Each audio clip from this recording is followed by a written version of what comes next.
Alright, let's get this thing started. I was talking to you guys and I realized that my my microphone was unplugged in the USB. So yeah. So thank you guys for coming. Let's go ahead and get started. I think we're gonna play Myst tonight. I know we normally do a mobile Tuesday, but I've been wanting to play Myst for about 2 weeks, and it came out on Xbox about 2 weeks ago, I think, and I was not able to play it when it came out, so I want to get to that. Let's go ahead and head over there and get it started.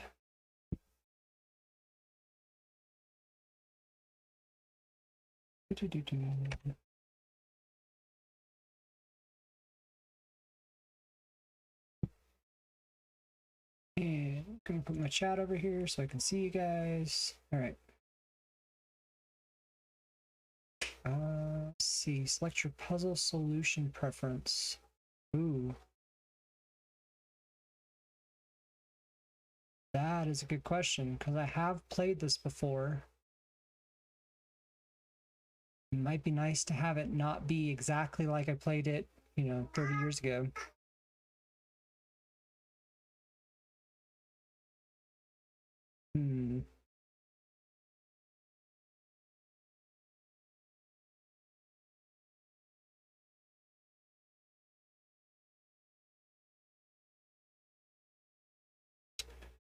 Let's go ahead and play it just regular. It's been 20, 25 years since I played it, so I don't think I remember everything.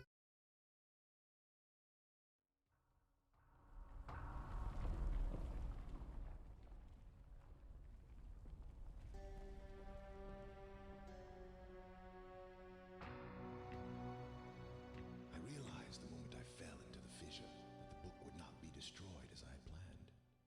It continued falling into that starry expanse of which I had only a fleeting glimpse. I've tried to speculate where it might have landed, but I must admit that such conjecture is futile. Still, questions about whose hands might one day hold my Myst book are unsettling to me. I know my apprehensions might never be allayed, and so I close, realizing that perhaps the ending has not yet been written.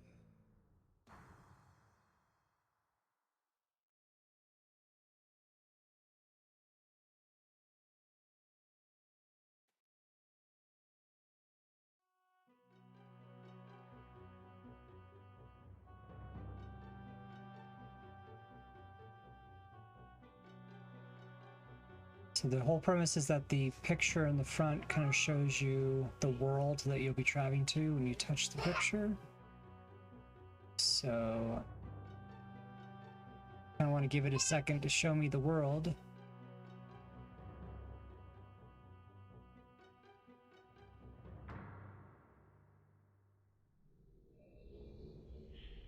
Ah, missed that sound.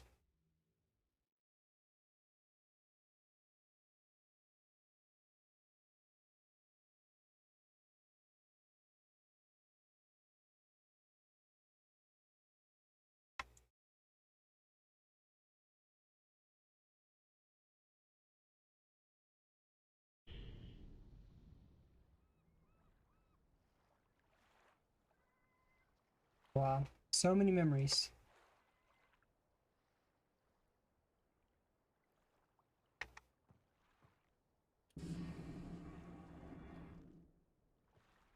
I don't remember that being able to open right away.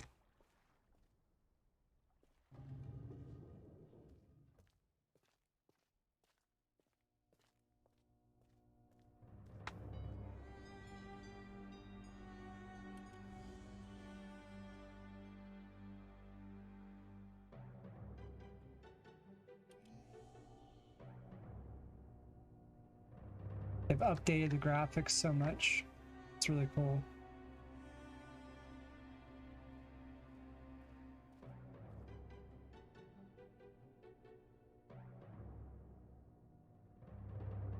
We have 6-7 being our water turbulent pool.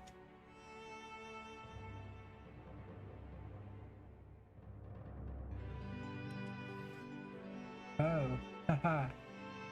Okay.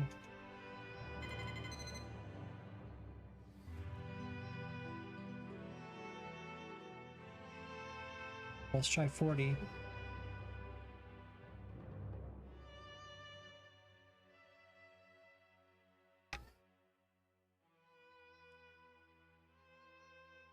Sorry.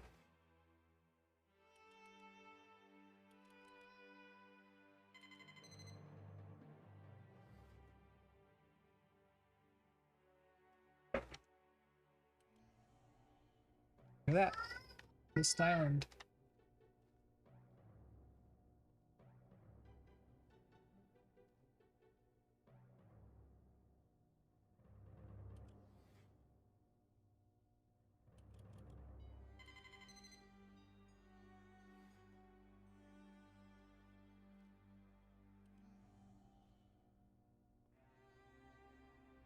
This is just showing us the switch. Okay.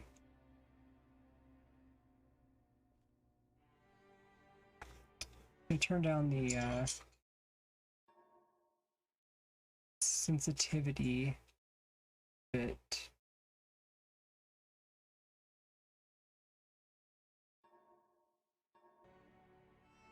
That feels better. All right.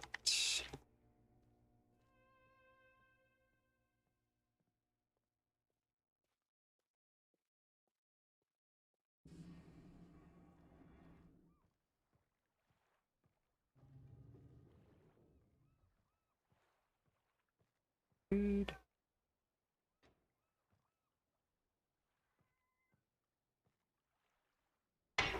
Assuming that will turn on power to whatever, but we'll come back and do that later.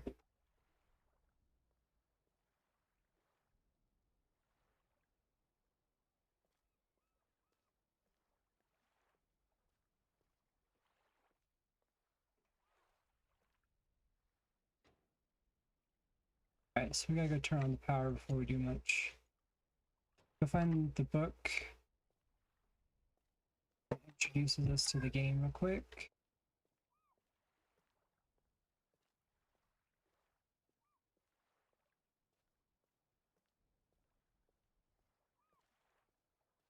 Having some lag in the game. Let me fix that real quick.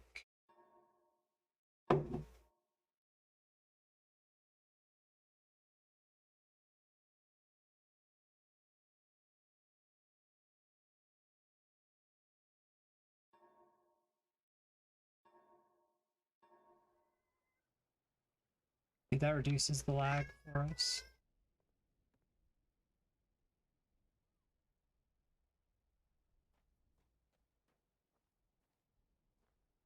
Remember a gravestone.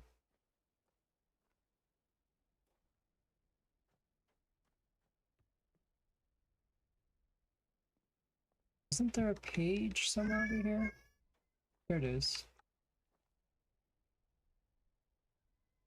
Alright, Catherine, I've left for you a message of utmost importance in our 4 chamber beside the dock. Enter the number of marker switches on this island into the imager to retrieve the message. It's signed by Atris.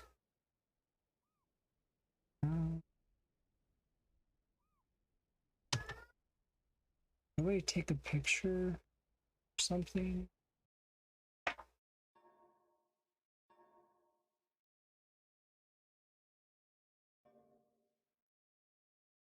Run, menu, rotate, interact, cancel. Nice. So they didn't really add anything to help keep notes. I was kind of hoping, since they had the oh man, the stuff from, what is it called? From Abduction, they might have added some things to this as well, but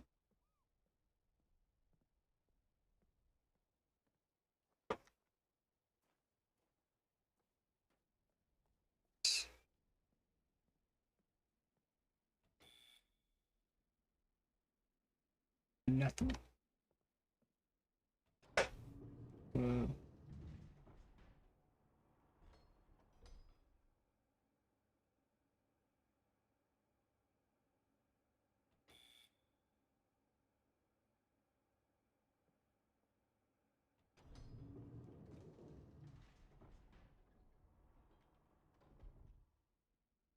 Okay.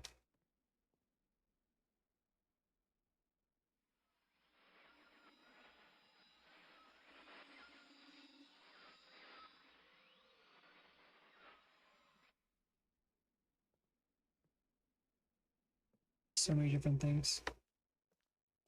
Alright, so let's figure out how many of these switches there are.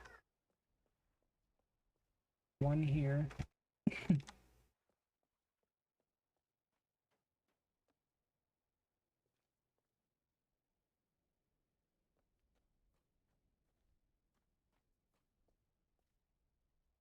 Two, three. Call that 4, 5.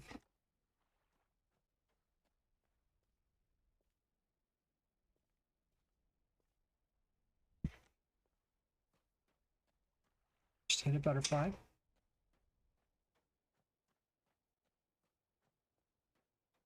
Say 6, 7, 8. Let's try 8.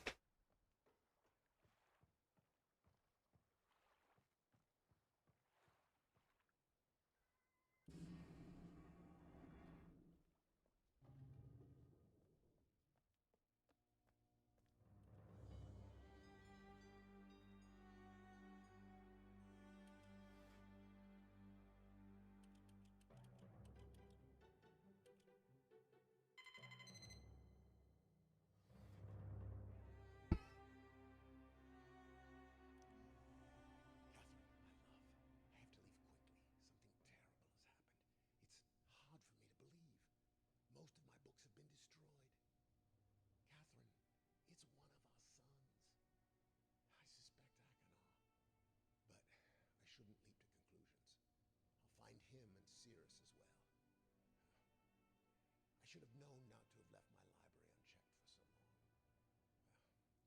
I've removed the remaining undamaged books from the library and placed them in the places of protection. You shouldn't have to use the books until I return, but if you've forgotten the access key, remember the tower rotation, and don't worry, Catherine. Everything will be fine. I'll see you shortly.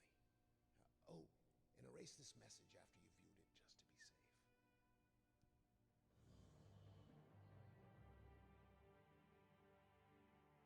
She didn't erase it, did she? Right.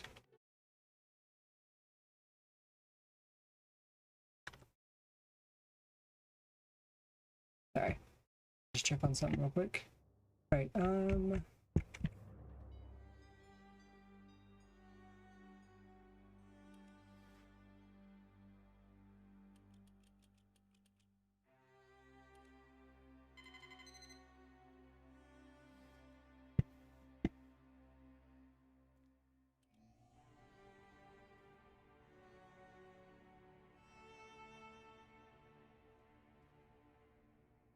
interesting place here.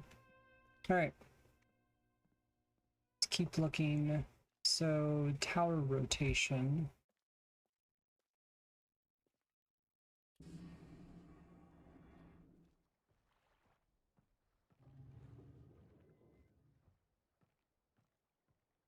Maybe I should have changed some things in the in the solution randomization or whatever it was called. I feel like I'm going to remember more than I thought I was going to remember. Alright, so 2 books.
Alright.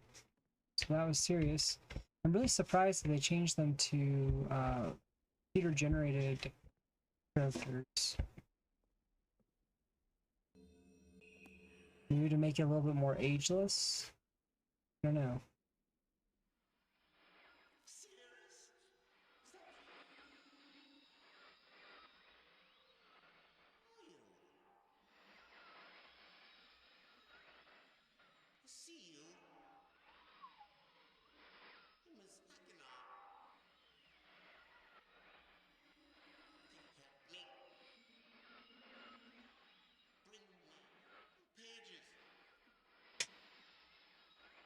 I think they might have changed the voice actors too.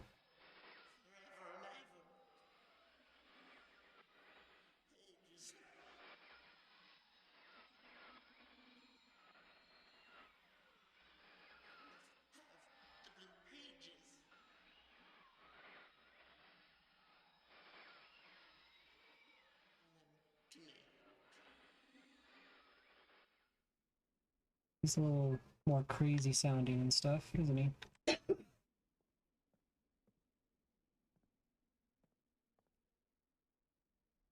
Don't remember any of these books. Okay. So we have a book that says, I have called this age Channelwood, and it is very different. Is it a very different world? Though it is exactly how I imagined it, it is still amazing to see it with my own eyes. Water covers the age as far as far as I can see, except for a small rocky island.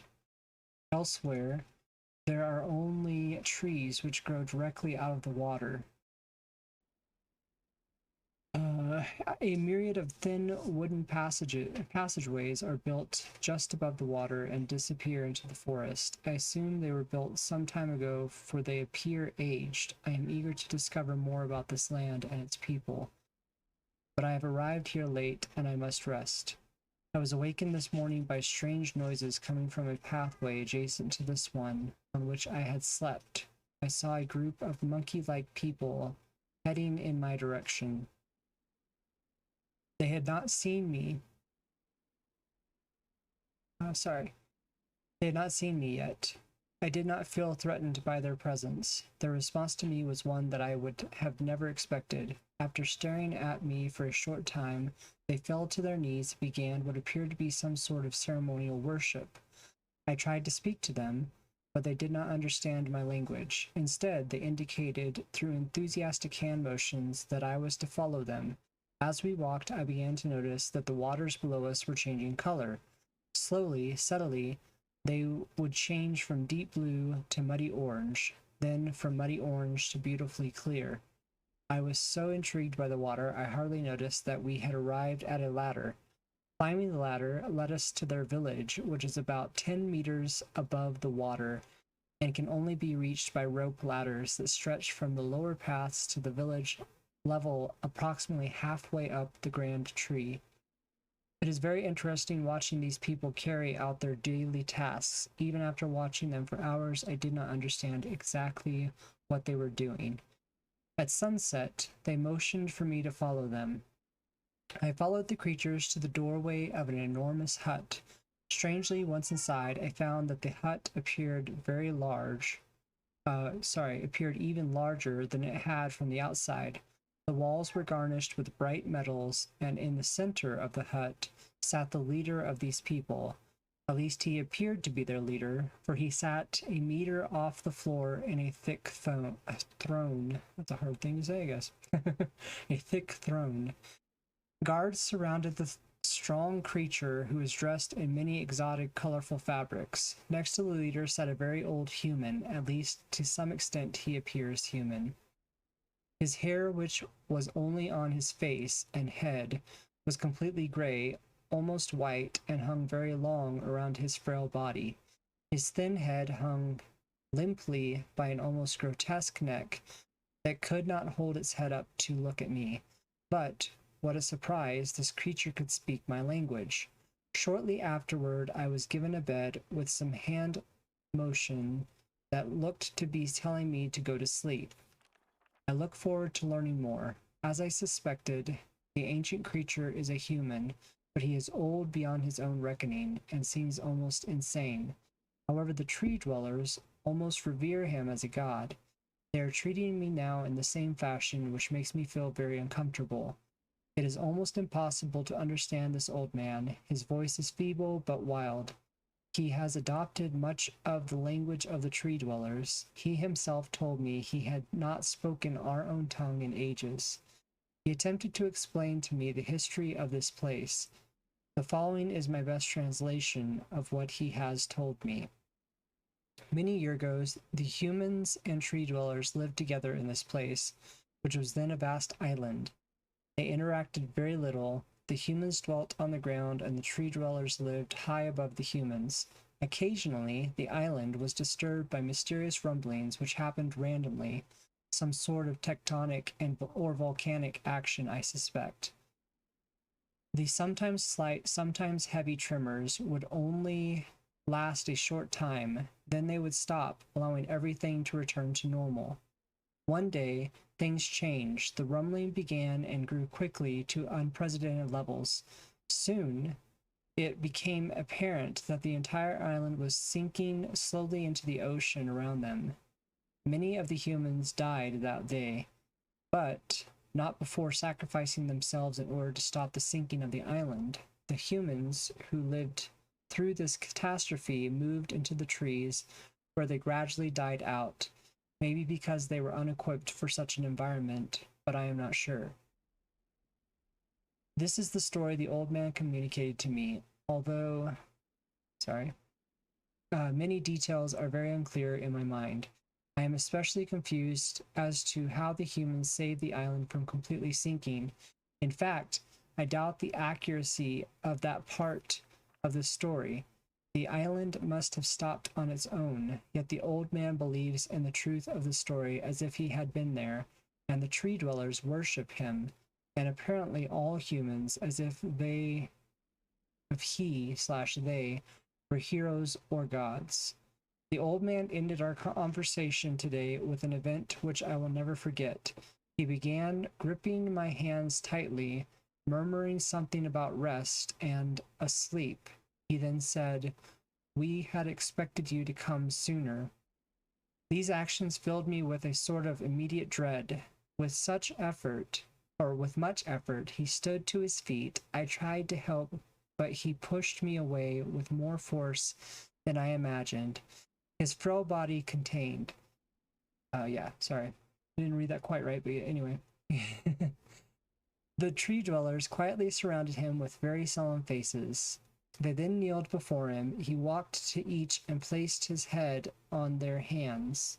All the while he murmured words which I did not understand.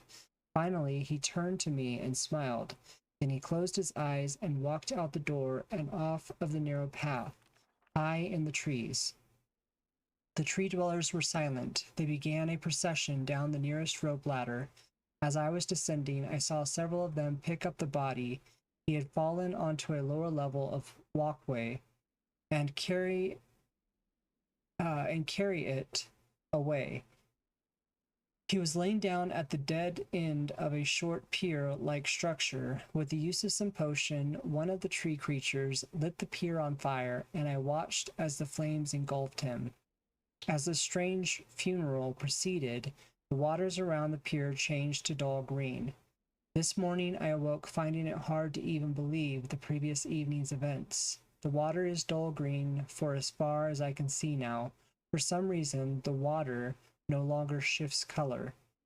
As I wander throughout the pathways, the creatures watch me, curious to see what I will do next. They are constantly offering me strange objects of affection. I even found food outside the doorway to the room in which I had slept. This is a unique race of beings. I hope to learn their language soon, so that I may learn more from them. I have lived on this world for 3 months, off and on, and the tree dwellers have shown great hospitality. I am even beginning to learn bits of their language. I have decided to return home for an extended stay with my loving wife and my sons, and hopefully return with them. However, I am sure Catherine will once again refuse.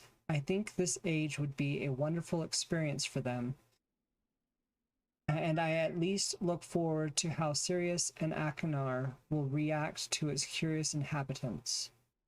Catherine is staying behind as expected. My sons have returned with me, and they enjoy this age very much. They get along very well with the tree dwellers and are picking up their language surprisingly fast. I have no doubt that it will not be too long until they can speak with the tree dwellers much better than myself. I am leaving tomorrow to check on Osmian Age. Sirius has suggested that I allow him and his brother to stay through though the idea unsettles me. I know the boys are growing up rapidly. The hospitality of these creatures is such that I could think of no better place to leave them alone for a short while, so I will consent to their request. I warned the boys not to take advantage of the respect the tree dwellers have for their ideas. They seem to understand my warning, and I have faith they will follow it. Much to my dismay, upon arriving in Everdunes, I learnt that Fran and her people are continuing to be menaced by the Choctic. I fear for their survival and plan on returning to her shortly after checking on Sirius and Achenar here. See Everdune's journal for more information. After watching Sirius and Achenar, I see they are handling things very well. And I think I can put to rest any fears about leaving them in Channelwood again for a little longer time. Oh, and for a little... Wait, what? Channelwood again and for a little longer time. Okay, gotcha. The tree dwellers seem slightly distressed that I am leaving, but are happy that Sirius and Achenar are staying behind again. I have been gone for 3 days and have been to many different places. I have to tell Sirius and Achenar about Pran's death today, and they are visibly shaken. Although they only remember her from their childhood, Catherine has suggested that it would be wise for Sirius and Achenar to leave Channelwood for a while, and I have to agree. They will be returning with me when I leave again. I have told my sons that they will be returning with me in 2 days. They spent the entire night telling me of adventures they experienced in my absence, and it was rather remarkable. It seems they constructed a boat with the creatures and traveled some ways out into the surrounding waters. I enjoy hearing them talking excitedly of their adventures, and am reminded of my own adventures as a child. I finally understand why the tree dwellers have been giving me their many inks and insisting I write with them. Looking through some of my past entries, I see now that the inks have changed from the black I thought they were to various different colors. I have shown some of the creatures my journal, and they laughed and howled. I did not know they had such a sense of humor. Even now, I look through this very colorful journal. I cannot help but laugh myself. We will be returning tomorrow, so my sons are with the creature for the last night here. They have told me they would like to come to Channelwood again, and also asked if they can visit some other ages alone. Though I will have to think over their requests, I believe they have proven to me that they are trustworthy and responsible. Catherine will also have to help me decide whether they are ready for the travel alone. For now, I must give my farewells to the creatures, for I do not know how long it will be until I visit the age again. So I guess they're adding a future bridge, some different parts, nice sketch of their houses, and that's all. All right.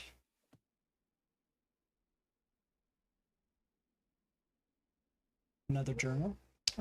So it just starts with Emmett was the first to live on the rocks. He named them the rocks because that is what they are. A group of sharp rocks clustered together in the middle of a large sea. This is where Emmett lived. He enjoyed his life. Emmett would occasionally swim to nearby rocks, as it was never too far of a distance. One day, another person appeared on the rocks for no apparent reason to Emmett. Emmett named this new person Branch. Emmett and Branch quickly became friends, swimming and hunting for fish together often. Emmett showed Branch the simple cave in which he lived on the largest rock. Soon Branch discovered a place where he decided to live, also on the same large rock. The sun always shone brightly in their world, and the water was always dazzlingly clear. Dazzling clear. Sorry. Allowing them to see almost to the deep ocean floor which surrounded them. Though the sun always shone, it was never too hot for the boys. A light breeze always came from the north and cooled the area down. One day, while Branch was swimming and having fun in the water, he noticed another boy swimming. Branch brought the new boy to Emmett to find out what to call the new boy. Emmett said the boy should be called Will. Will was soon a part of the group, and all three of the boys swam and enjoyed their perfect world. At least that is the story I was told when I arrived today on the island. Emmett, Branch, and Will were surprised to see me at first, but even before the night ended, we were all becoming good friends. Today, the second day on this newly created age, a strange thing happened. It was not strange to me, but the three boys did not understand what was happening. While I was relaxing under a large tree, one of the smaller rock islands, it began to rain. It was a nice rain that lasted for about an hour in the morning. I explained to the boys that the rain was not harmful, yet they obviously still feared it. Before going to sleep tonight, I told the boys I would leave the following day. I told them that while I was gone, I would make a surprising change in their world. They would understand, not that I expected them to. Oh, they didn't understand, sorry. I still do not fully understand what happened today. I was experimenting with the art, testing the limits of the rules as dictated to me by Father. I attempted to create a boat by writing it into the world. I thought everything was planned correctly, yet somehow the boat had become gripped by the rock and broken in half. Although this test did not turn out as I had hoped, I am here, I now have answers to a few of the questions my father never answered. As for the boat, I can see the boys enjoy it anyway, and with that I am pleased. They have played on it all day.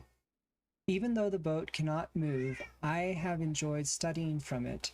It is a much sturdier platform than the jagged rocks in the course of my observations. I have learned some very interesting things regarding the solar system of this age. The nights are absolutely beautiful here. I have made note of them and named a number of constellations that pass above me.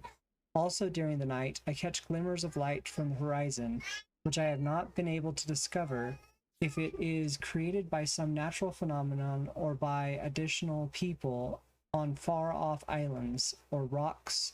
I should very much like to discover which. I rather suspect it is additional people, which would explain the appearance of Branch and Will. The rain today was slightly heavier than usual. Just when the boys were getting used to the light rains, a small storm arrived. They were frightened of the heavier rain, not to mention the thunder and lightning. If rain has never fallen here until recently, as the boys tell me, I would like to discover why it is falling now. Regardless, I have decided to return home for a short while. I have also been thinking of some plans for a lighthouse that I hope to construct soon. I think that perhaps by shining a bright light toward the horizon, it might prove my suspicions regarding additional inhabitants. They would be curious about the light and travel to discover its source.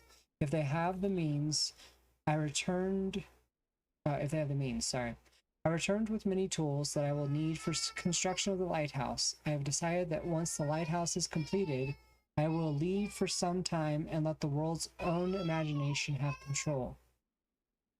We have worked 3 weeks on the lighthouse now and are making great progress. The rock that we are building on seems to not be as secure as I would like. I have had to alter my plans slightly, but those alterations pose no real problem. The boys are quite strong and have been helping me immensely. I estimate construction will be done within 2 days. The lighthouse is finished, and we are proud of our creation. The boys are amazed at the structure, wrought from rock with their own hands. That evening, we powered up the generator, much to the boys' dread at first, and shined a great light to the horizon for many hours.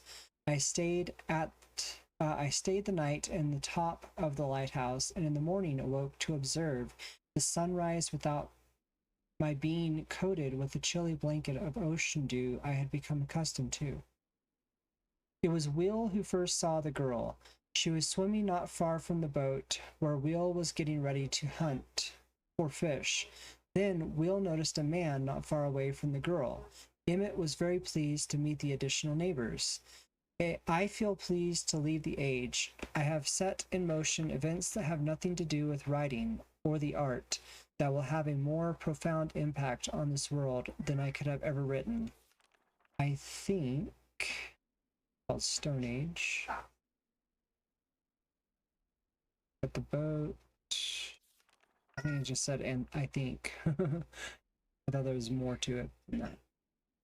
Lighthouse, bridges. Cool. Right. So there was more. It says, I could have ever written. I think of this age as a gift to myself that I will wrap up and open someday in the future, only to discover that it has changed so much that indeed it is a surprise. Besides, I have yet another new age that awaits me.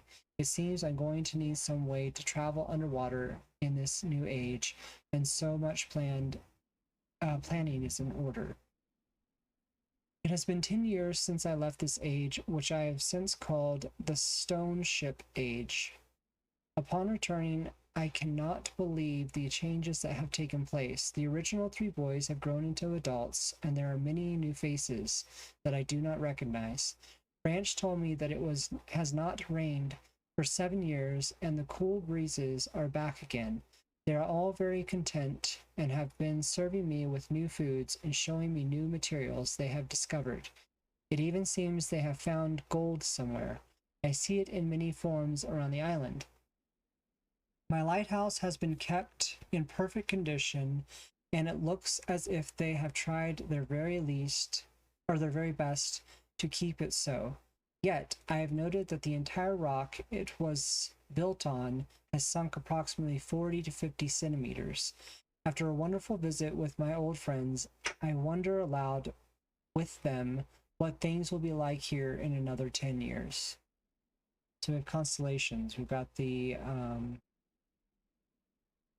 anchor, eye, snake, beetle, I would assume. Okay. The cross, arrow, flamingo, and leaf. All right. So I'm going to note those.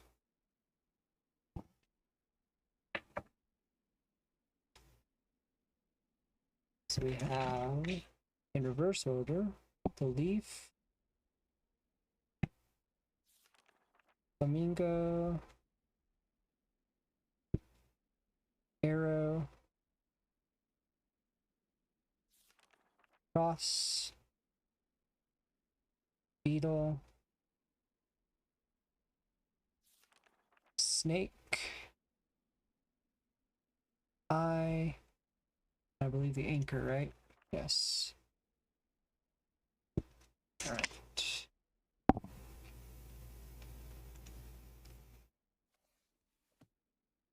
Oh, it's reading night, I guess. It has been a while since I have heard only silence, and I enjoy it greatly. I think for some reason I do not feel altogether welcome in this new world in which I have arrived. But how could I be unwelcome in an age with no inhabitants? It is, of course, only in my head. This world is very beautiful, but I think I have yet to ever write in a journal that an age I have inked to is horrid or disgusting. From the grassy hill where I am standing, I can see green fields below, along with a few scattered forests. A rather large lake looms some distance from where I am standing, yet the water's blue can be seen plainly from here. The air is fresh and the sky is sparkled with white clouds. It is absolutely breathtaking, and yet that strange feeling again. Perhaps it is the hot breeze that continues to flow from the north, hotter than I would have imagined. It almost singes my skin, and I feel quite uncomfortable when it comes. I will try to ignore it. Night has almost arrived, and the sunset is spectacular. Oranges and reds have settled above the western horizon. Though night has come, the horizon still glows red long past the sunset. Dark reds flow from the horizon and blend into the black sky. Again, the feelings I am beginning to believe it is not all in my mind. I must sleep now. I will need my strength to explore more tomorrow. I have had to return home due to an unpredictable natural occurrence, more frightening than I have ever experienced. I was awakened by terrible shakings in the ground and explosions on all sides of me. Gigantic balls of fire were falling from the sky, and I immediately left in fear of my life. I must remember to bring a Myst linking book with me when I return, in case the one left there has been destroyed or damaged. I have returned to a different world than the one I left only 3 months ago. It has been transformed into a barren desert land with only gigantic craters scattered across the land to provide variety. Strangely enough, the small grassy hill where I spent my first night remains exactly the way I found it. Apparently, the falling meteors did not hit this area, leaving an oasis in the midst of this horrible desolation. The hot wind, I remember, has turned into a rather pleasant breeze, which is at least one improvement. I fear it is the only improvement. The magnificent lake I saw on my first visit is now completely dried up. However, another lake now exists and appears to be quite a bit larger. I assume one of the falling meteors created this lake due to its circular shape and the jutting rock that grows out of the center of the lake. The rest of the world seems like desert, although I will verify that statement with closer inspection. Though this world has little visual excitement to offer, it offers much to the ears. Sounds constantly flow through my ears, and I have found where a few of them originate. It seems, as Catherine says, I do find beauty in everything.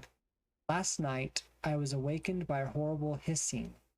I was sweating, and the heat was so intense that I immediately dipped my head in a nearby stream to cool it down. The hot breezes had returned, along with a low roar from the ground. I walked a short distance to observe some red flames shooting up from the earth. Suddenly, the ground began to crack and a huge chasm opened. The chasm continued to grow until it was far too wide to cross. Then the tumult subsided, leaving only a dull roar. I have decided, however, I can use the chasm to my advantage. Perhaps the heat from the chasm can be harnessed. You guys made some vents. Even as the chasm has ripped into the surface of this world, it has opened up a whole new world to explore.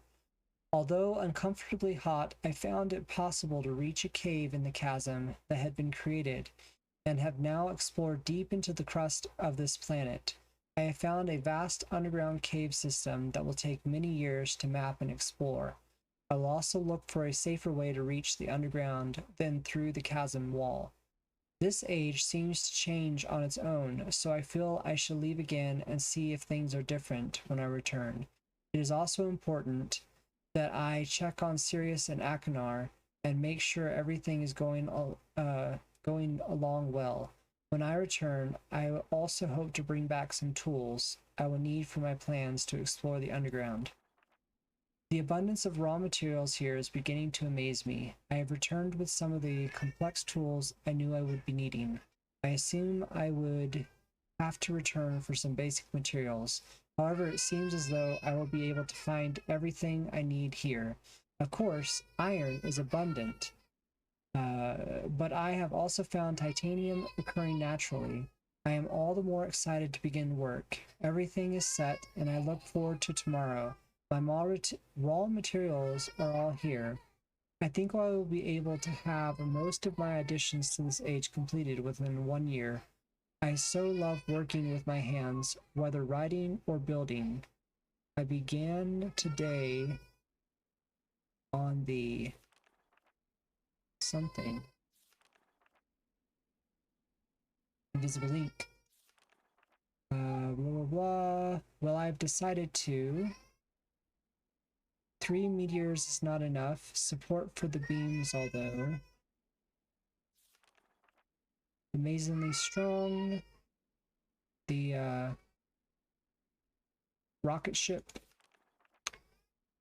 be one of my most prized inventions. Something could never have imagined it to come together quite so well. I doubt Blink could possibly work with 14 instead of 8. Completely fatigued. I am so happy to have completed something. I am leaving today in order to bring back Sirius and Akinar. I have left them alone in Channelwood. I believe they will enjoy all there is to see here. The age seems to have stabilized. I believe the meteors set off a period of volcanic activity by piercing into the shallow crust, but the tremors have become few. I have just noticed that a large amount of this journal has curiously vanished from the very pages on which I wrote over the last 18 months. Fortunately, I have copied many of my construction notes in another journal. I do not understand the many mysteries of this world, but I trust I will discover logical answers to my question. I have a feeling that many of my questions can be answered in another age to which I hope to travel soon. But for now, I must simply accept this world's mysteries and take pride in my accomplishments. So we have C, C4, C5, D sharp, F, and then I'm gonna say 5 on that D and the F as well. Or sorry, F would be a F4, and then we'll call that B flat A sharp. What am I gonna call it? Call it A sharp. A sharp 3.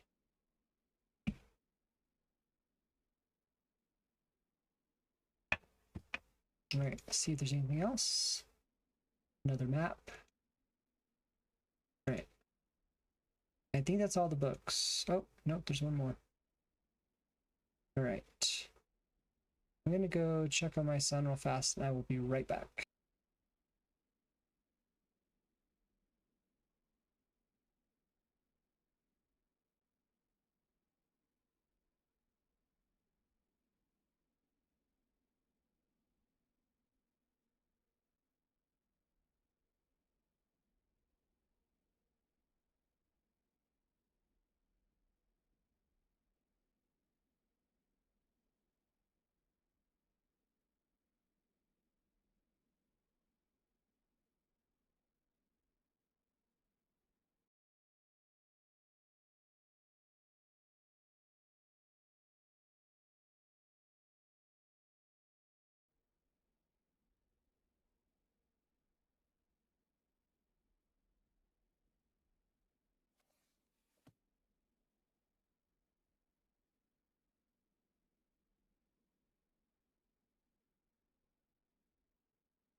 let's get back to reading, because I guess that's what we're doing right now.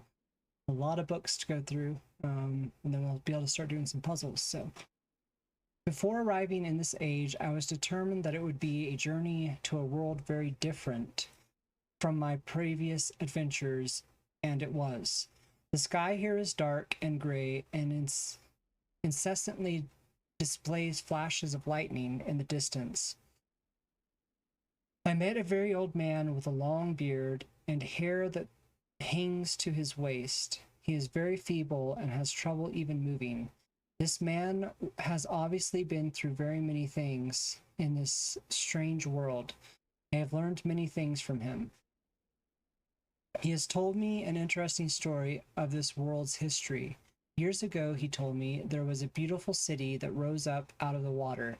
It housed many people inside its walls, and the people had everything they wished for.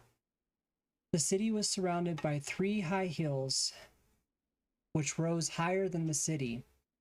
On the east hill of the city rested a large lookout post. The people of the city had constructed the post expecting visitors to arrive from the east. The people had no means of traveling on the water, which forced them to merely wait for friend or foe. As time passed, friendly visitors brought rumors of an enemy that existed beyond the horizon. The people grew fearful, yet nothing happened. One day, the usually sunny sky became as dark as night, and black ships appeared on the horizon. The lookout post attempts at peace were turned away, and the sentries there were easily overwhelmed. The ships continued to wreak havoc on the city, apparently destroying everyone and everything. After the foundations of the cities were destroyed, the city sunk deep into the ocean, and only the lookout post remained. The black ships sailed away. The man continued to say that 8 people had hidden and managed to survive through the attack. In the 9 years since the attack, 2 of the survivors had died. He also said that it was rumored that 10 years from the attack, the enemy would return to finish the destruction they had started so long ago. I have decided, since hearing the man's story, it would be admirable to save this civilization and stop this enemy's plan. I'm excited about the adventure that awaits me, and an idea has sparked in my mind to provide the needed defense for these people. I met the remaining survivors today, and I have begun work on a plan for protection. That drawing. After a short absence, I have returned to this age with 2 sons. They have, as of yet, traveled rarely with me, and they are understandably excited to be here. They have grown considerably since Everdunes, and it is already obvious to me that they will be a great help this time. Instead of the nuances they have been in the past, nuisances. Instead of the nuisances they have been in the past. All 3 of us, along with 4 of the healthier survivors, began construction today. We are building upon the old city's ruins, which will provide a perfect foundation for our fortress. My sons have been spending much of their spare time on the South Island, where most of my materials are stored. I am very pleased with their intelligence and their creativity.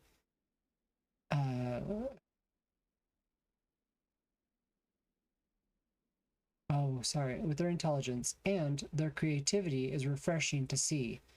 Sorry, reading is hard sometimes. As they work on some small projects of their own. It has been over 4 months now, and construction is going well. My sons love the world except for its gray sky. They detest the gray sky and tell me many times they wish the sky here were like the blue sky in Myst. The old man I first talked to tells me that the enemy is due in 4 months. I feel we will be ready when the time comes. The man reminds me of Emmett in many ways, and I often wonder how Emmett and his people are doing. It has been 6 months of work, and we have finally finished the fortress. It rests between the three hills, which are now only islands due to a rising water level that the people experience after the attack. Inside the fortress, I have designed a most intriguing device. It makes use of a technology called holography. I began experimenting with my own visits to Aspermere. It will be working in a couple of days after I compensate for some small miscellaneous miscalculations. This holographic device will enable the survivors to learn to use the fortress. Power track slopes, I believe is what that says. The enemy is due to come soon, and I trust the fortress will provide sufficient protection for all of us. So we have all the different things. Track. The black ships have come. Their attack was substantial. Their weapons have been stopped, and it appears they have turned away in defeat. I could not help but smile as I watched the boats leave. Last night we had a small celebration, and the old survivors danced their dances of old. My sons did not understand why the sky had not turned back to its original blue. The old man told them that the storms would never end until the enemy was destroyed. I assured my sons that a blue sky was not worth the risk of death, and they seemed to hear me. I have had a healthy adventure and have begun work on a new book. Once again, I must leave a familiar age in search of a new universe I have begun. But first, I will have an extended time with Catherine, whom I miss very much. I must also return to the people of the tide. I believe in my travels I have found a substance that will ease the pain of their bone ailments that they have long endured. I hope to return to the mechanical age one day and find the population growing and my fortress still strong. Though the sky may always be black, I am confident the people here feel a heavier darkness has been lifted from their shoulders. Right, I'm pretty sure all the rest of these are burnt and do not actually come out. I think in the original game they did come out, but they were just burnt, so yeah. Alright. Wow, it's really good rendering there. So touch them.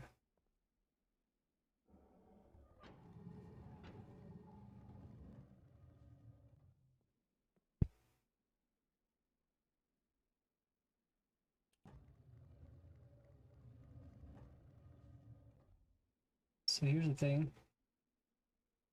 I remember doing a lot of this stuff. I know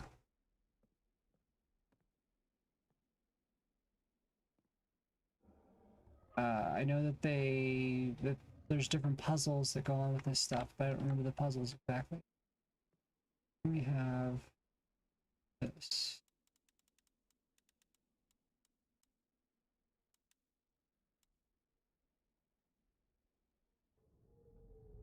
That'll actually turn something up above us. See if we can see it.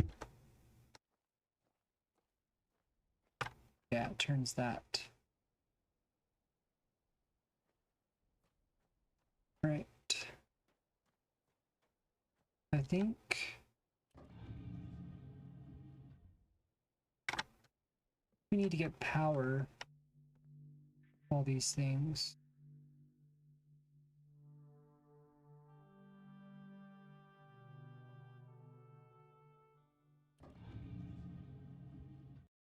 Check some real quick.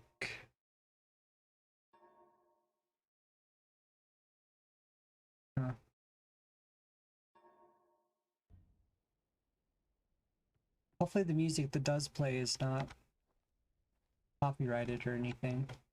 Copywritten, probably a better way of saying that. Alright, so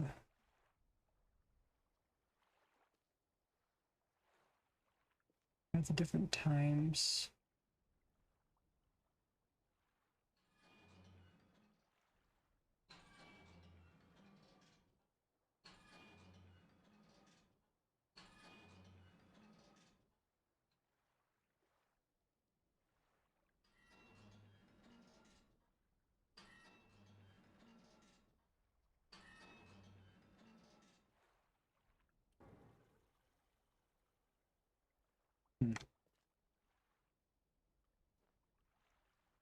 I don't remember what time we want that to be.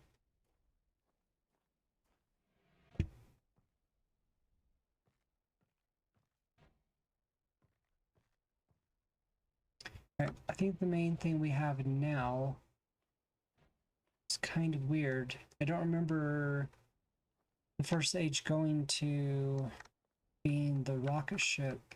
Maybe it was this Constellations. We have, it's like 8 different stands, I guess would be the best place to put that, or a way of putting that. Let's see, I want anchor. Okay. Should be I. Okay. This is different. We have anchor, and then we'll find the I.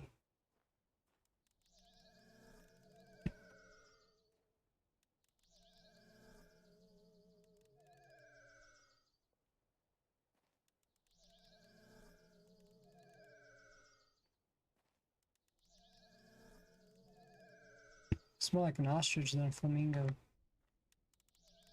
There's the eye. Then snake. Oh.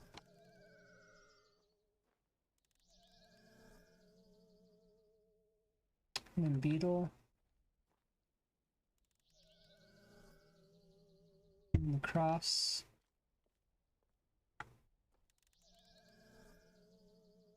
The arrow.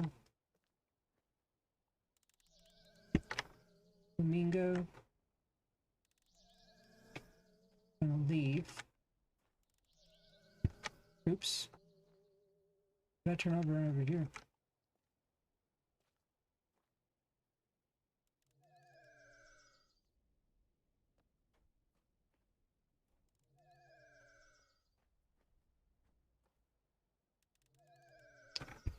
Okay, so it should have been cross, then the arrow,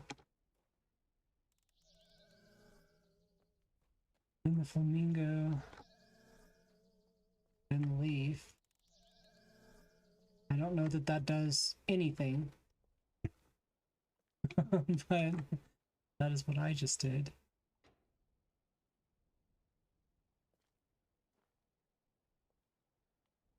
Hmm.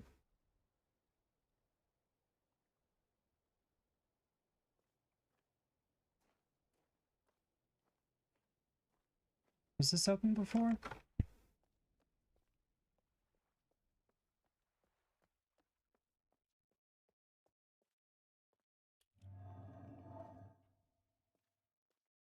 Wow.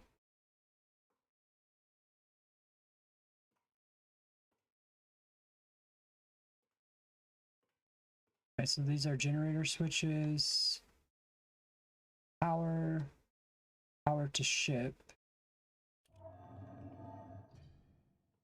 Nothing on the door. Right, so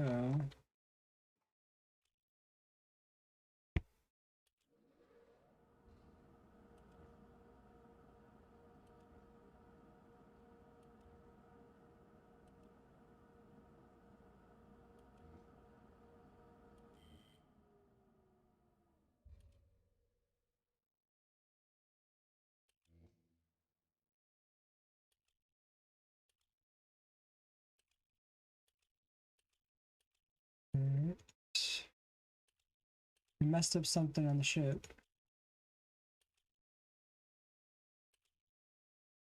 Right.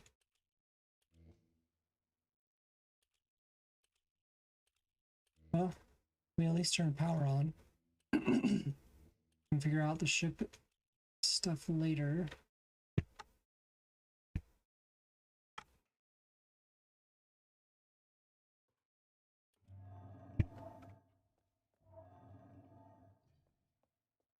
Blow a fuse.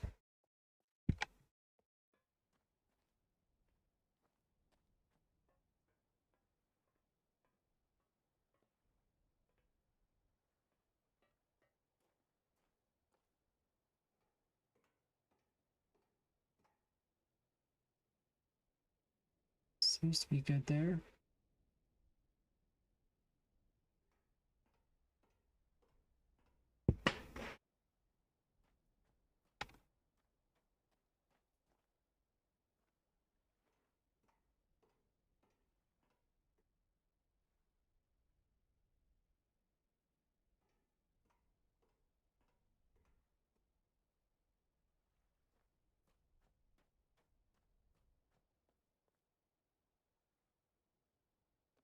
Okay, so that power goes straight to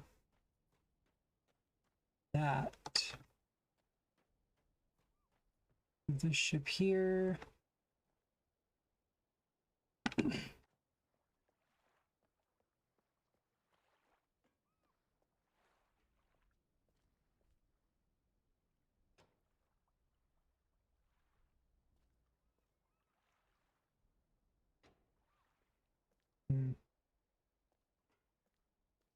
Gotta remember how to do all these different things.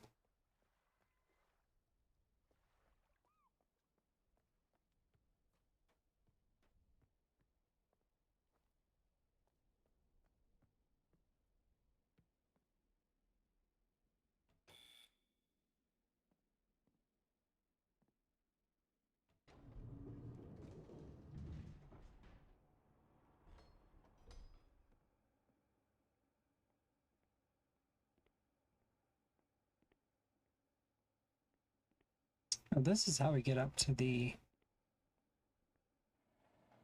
top of the tower.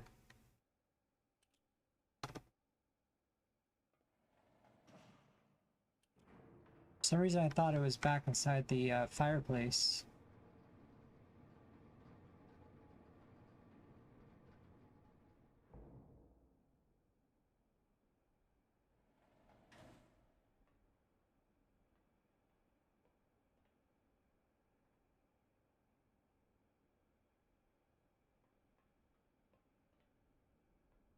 So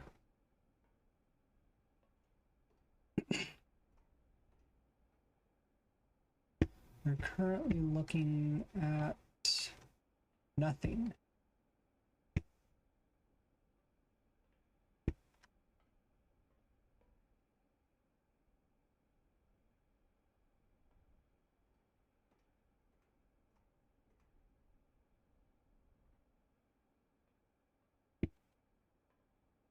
He was talking to Catherine. He told her to remember the tower and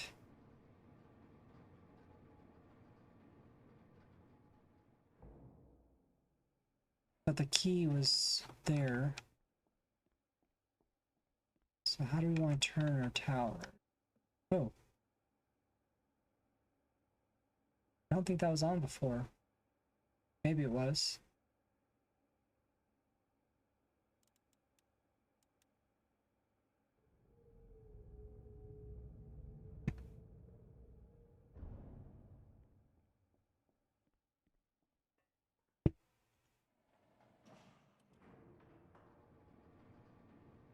Not sure exactly where I want to turn this.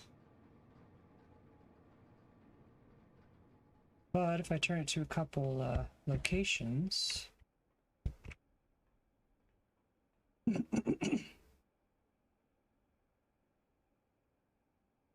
240, 221. So we wanted to put the clock at 240.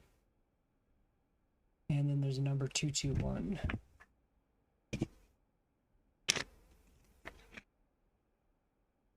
I need new papers.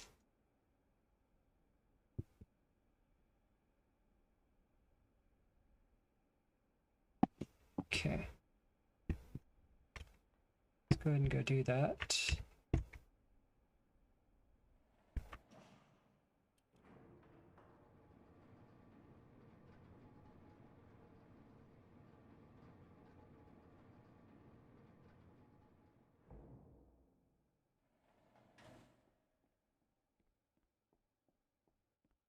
Nope.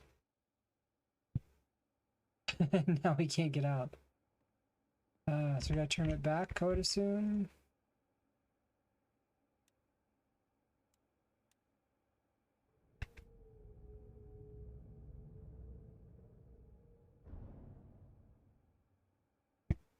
Oh, I know.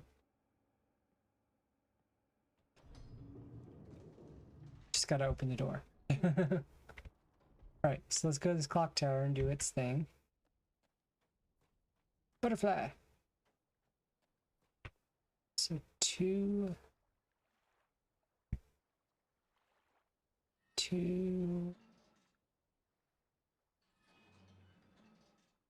40.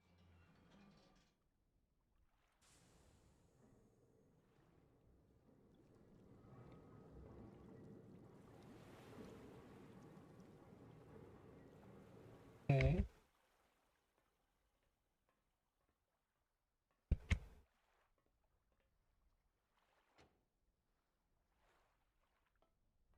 The other thing was 221.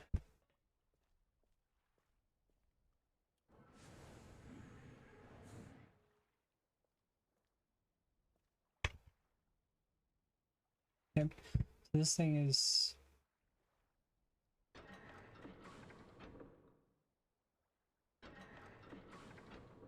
Put these numbers here.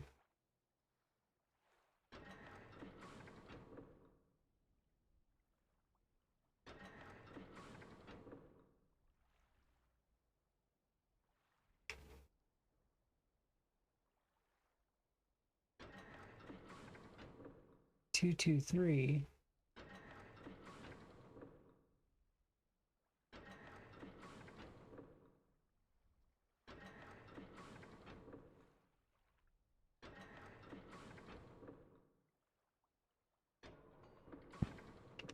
Okay.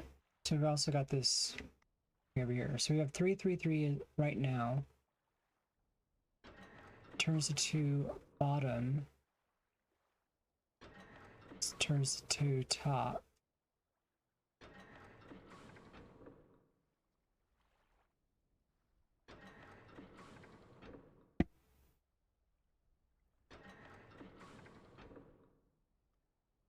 Okay.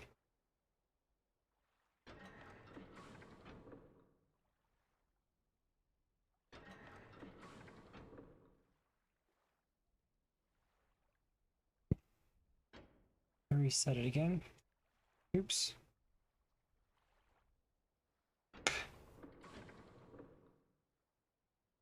Alright, so need this to be 2, 2, 1.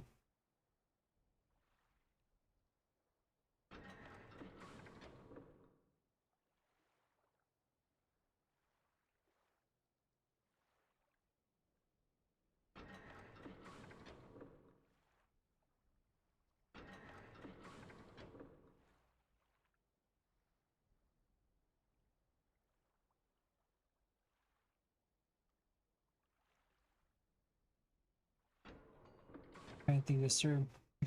So I want to have it. And have these the right directions. So when I get to how I'm turning it, they'll all turn together, make 221. So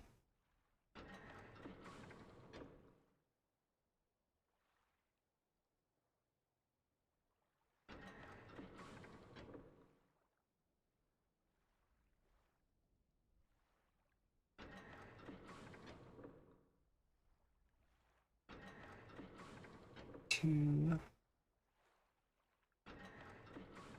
two. Okay, I'm getting there.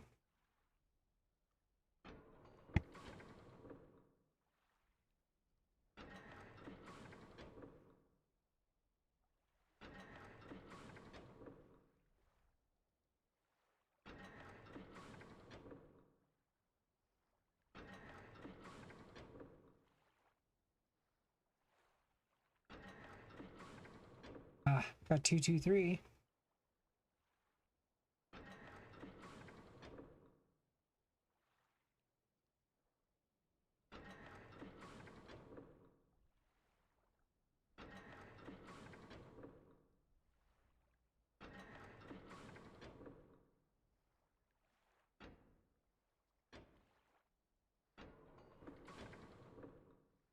Back around to 3.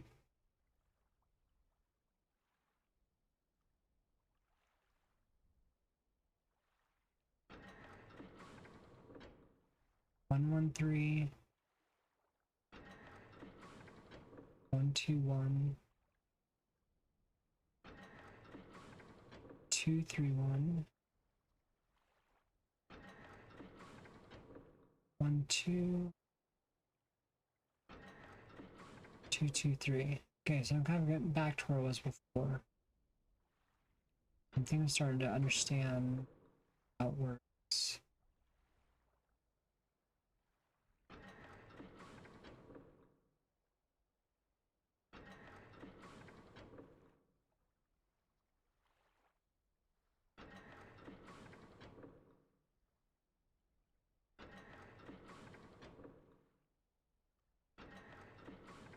I keep getting around to 2, 2, 3.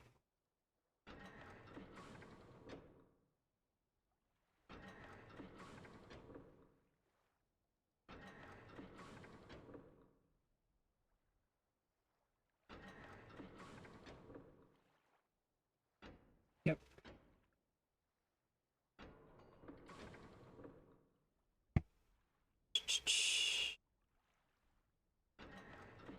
Turn those to 1s.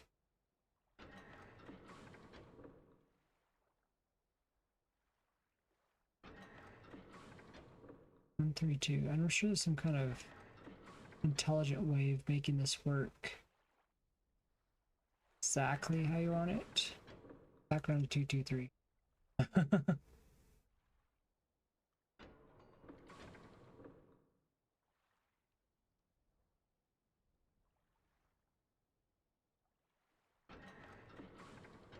One, 1.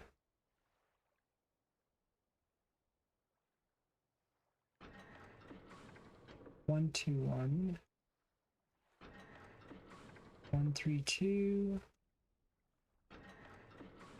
2, 1, 2. Back around to 2.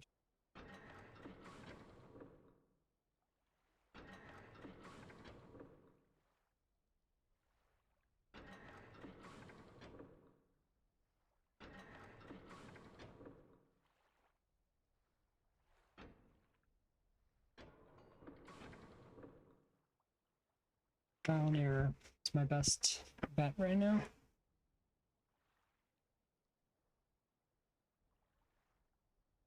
Don't know that I understand the combination of it. So I want to make sure that this one is on 2. This one needs to be on 1 when it turns. So we need the top one to be on 2.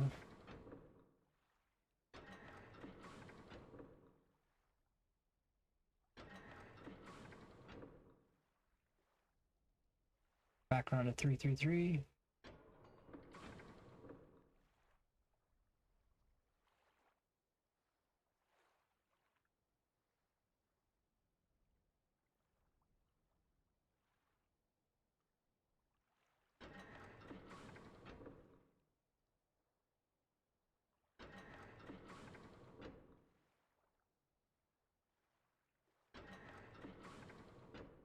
Three, 2.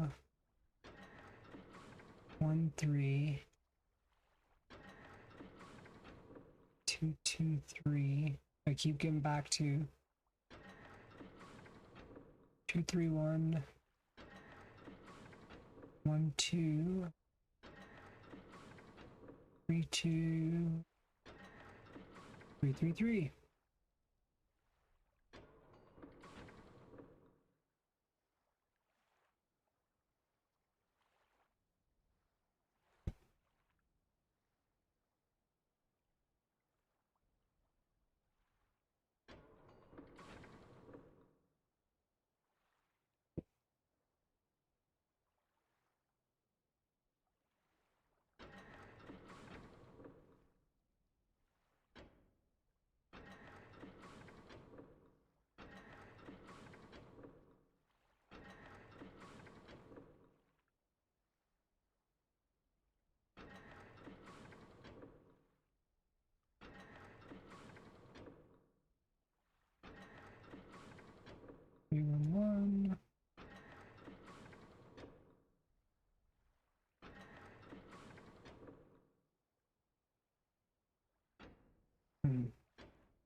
just trying to do something to make sure I'm doing something different. So I did 1, 2, 2, or yeah, 1, 2, 2, 1.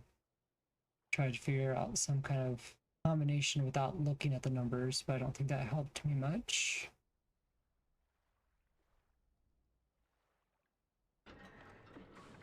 Because currently I'm a little confused.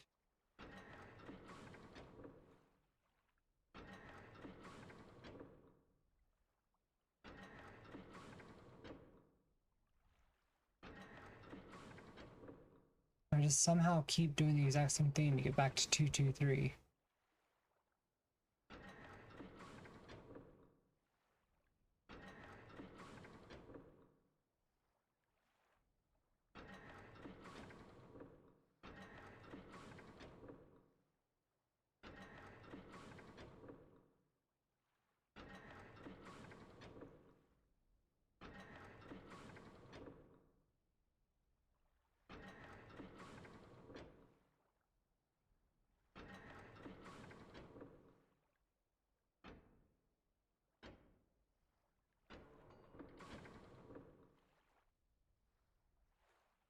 Three, 3. Need to get top 2 to stay the same. But by doing that, need this to be able to turn where it will be 2. And this will be 1.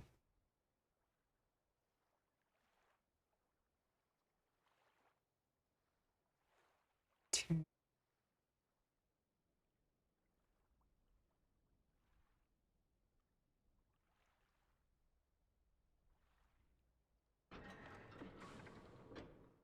1, 1, 3. 3, 3, 2. 2, 2, 1. Right there.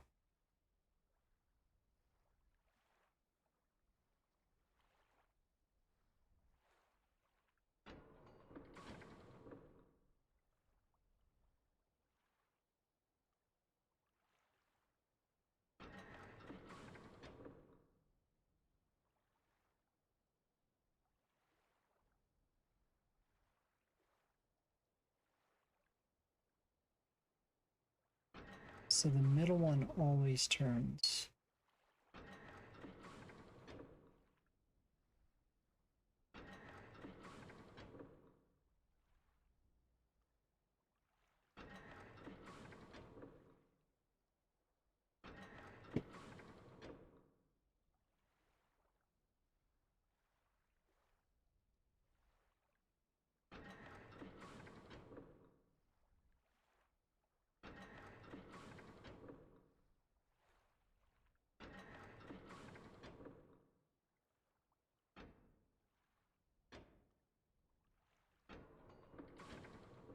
That's mainly what we've got going on here. The middle one always turns.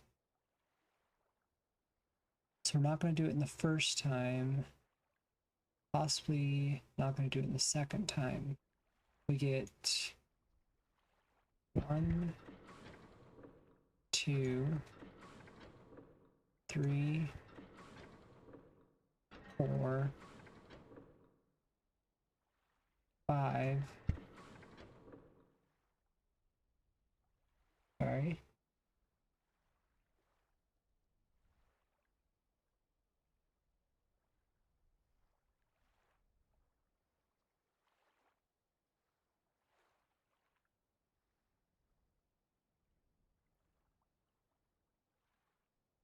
I'm going to do something in chat right now.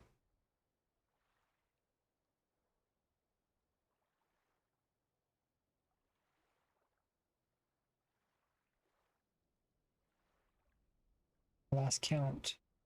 I'll have to redo that again. I don't seem to have Pokeballs. Which is really weird, but possible. Alright, let's reset this. I feel like it got darker in my house now. 1, 2, 3, 4, 5, 6, 7, 8, 9. Get 9 turns. So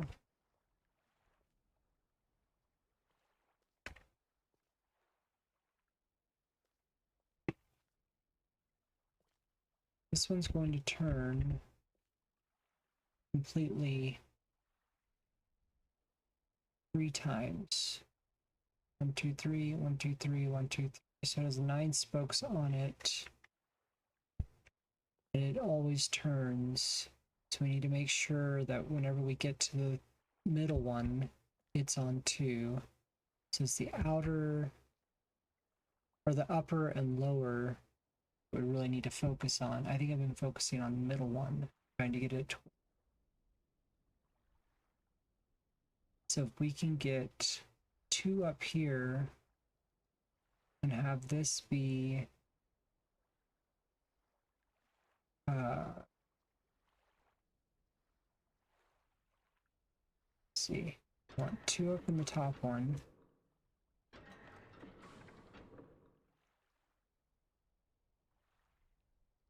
Then we want even 3 in the top one. And then we want to get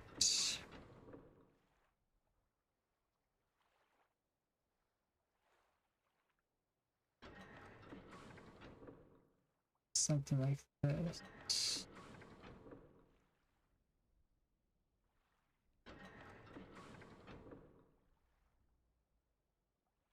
Two, two, 3 again. I think I'm understanding a little bit more now.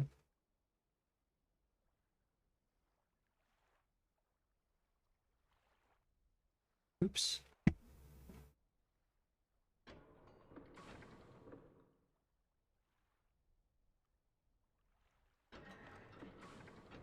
One's up there. 3 and 2. 2 and 1.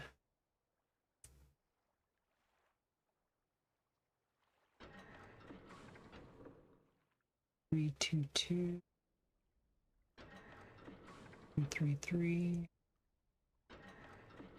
1, 1, 3.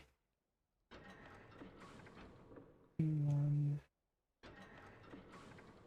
2, 3, 1. Nothing much. Is that really 9 moves? It never feels like 9 moves when I'm doing it. It always feels much shorter than that.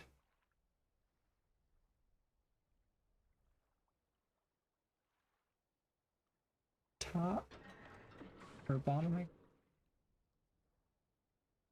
Top.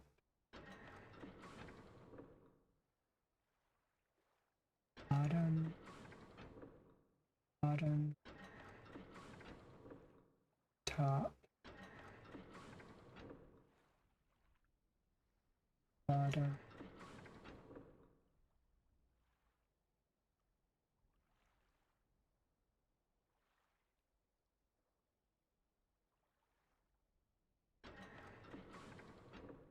We want 1.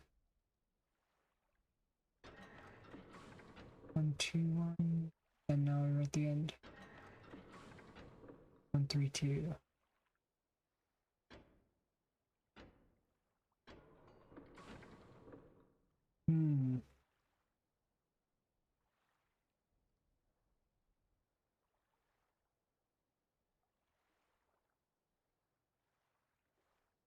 Central one moves 9, resting back at 3.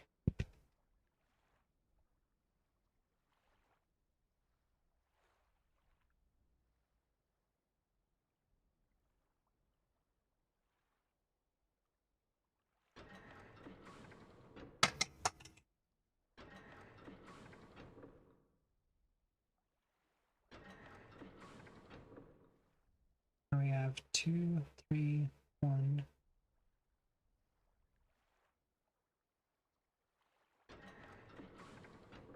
3, 1, 1. 3, 2, 2. 1, 2.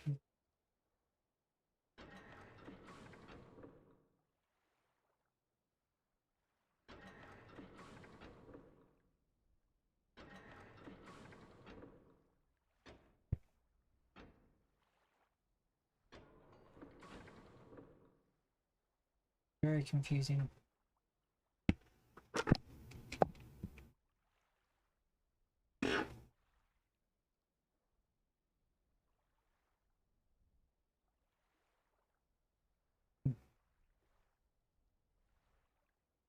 Why it feels like everything got darker, but it does.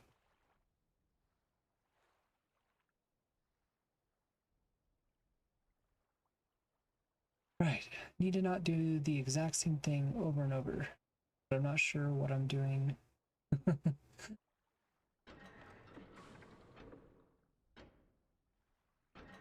don't think I've done any of them where I've done 3 in a row and then changed them.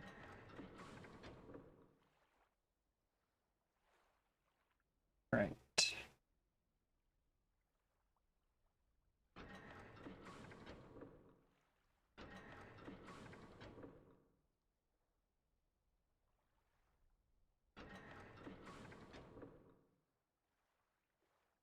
About to say I think I did it, but I'm back to 223 again.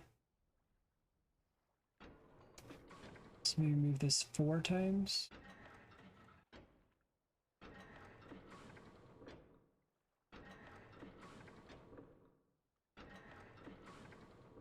And 1 here. 2, 3.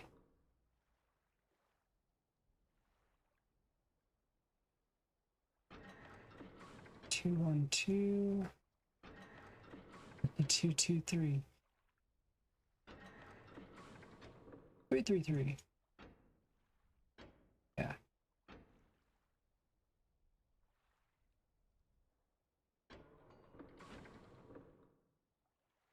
Spend a lot of time on this one thing. I think pulling this one 3 times at first got us the closest. Which doesn't make sense because that just gives us 3, 3, 3.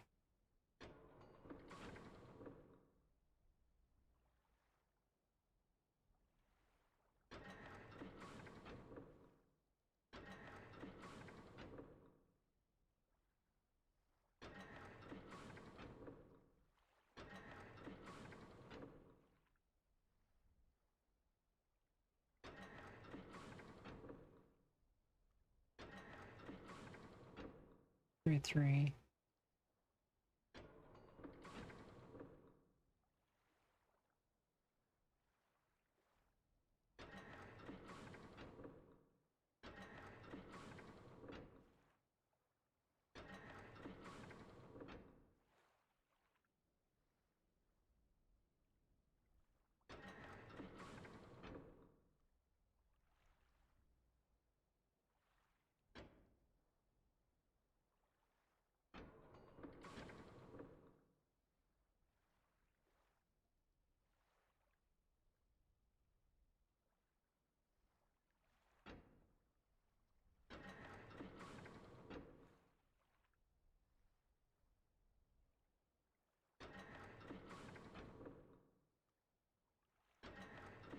Really trying to think this through and not doing a great job of it.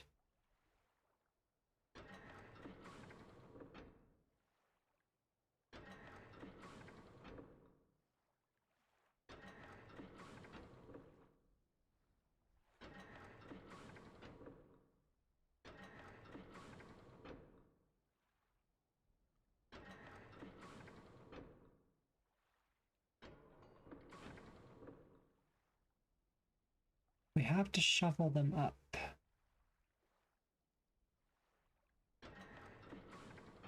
Do that, we have to switch them alternately. And then from there, we can hopefully get the bottom one to line up.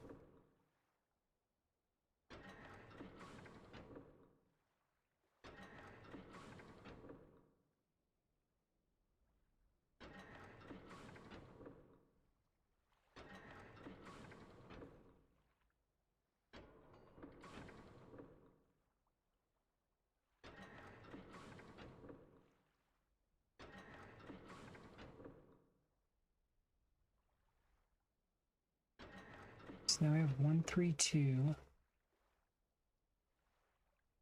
Pull the bottom twice. That's not the bottom.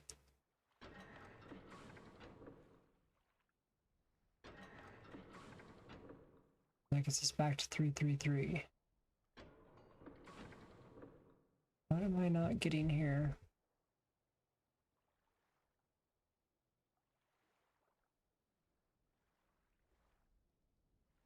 So this is the bottom two. And the top. 1 2 1. 1 3 2. 1 1 3. 2 2 3. 2 3 1. 3 1 1. 1 2 1. 1 3 2. Nothing.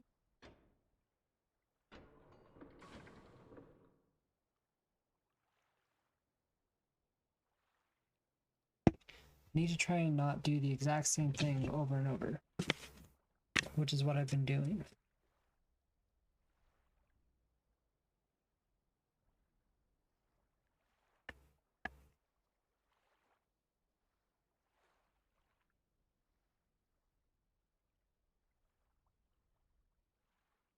Left,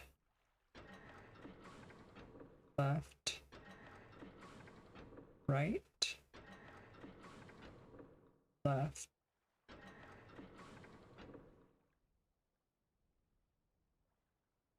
left, right, right,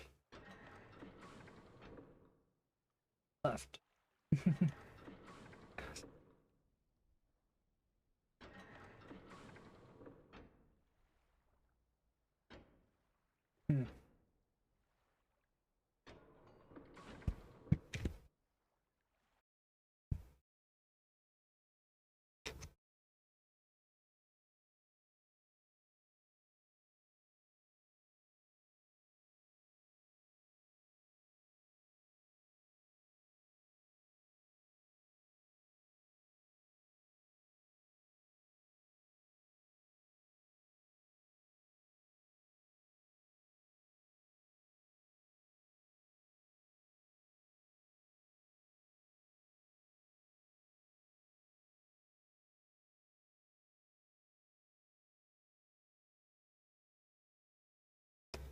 Confused. Some have been wondering since I started streaming. I have, according to what you guys can see, I have one viewer, but if I look in the users watching and my users in chat, I have 3 viewers, 3 moderators, and myself. And it seems like it's always that way. It's been kind of confusing as to what a viewer actually is, I guess. I don't know. Sorry.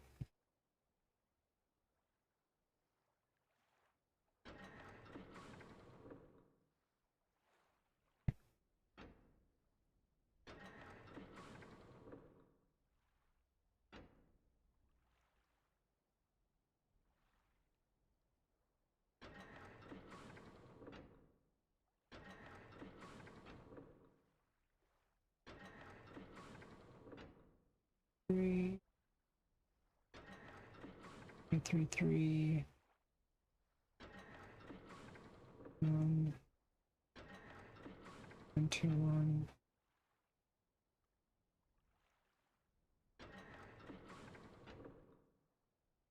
I don't think I actually have 9 pulls. Feels like it's much less than that. 1 2 3 4 5 6 7 8 9. There's actually 9.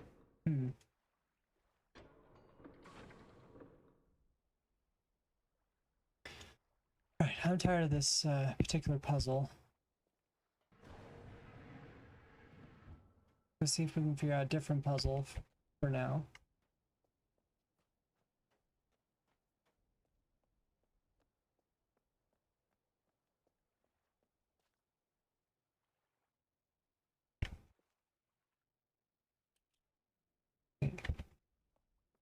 There's no power to that.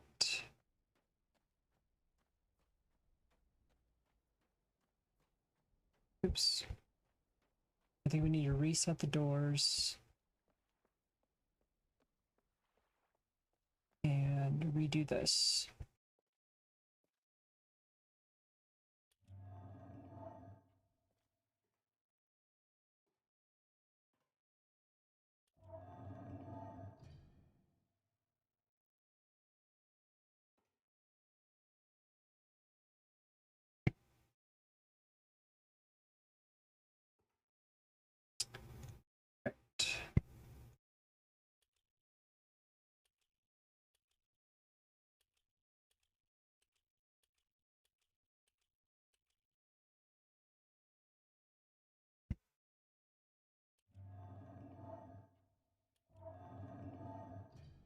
Alright, so let's see if this works.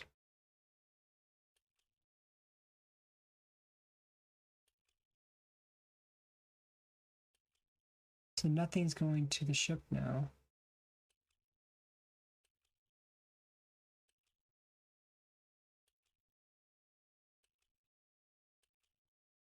Hmm.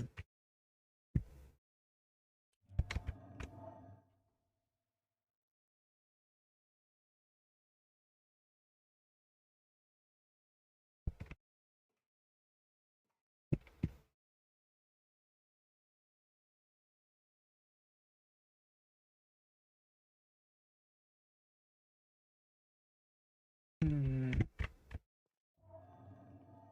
You figure out how much wattage or voltage or whatever we need to go to the ship.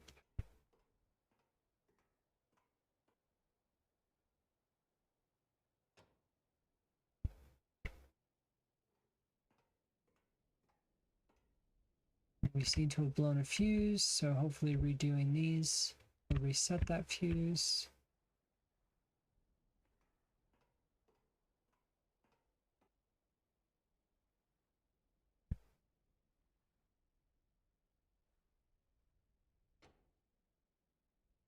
Okay.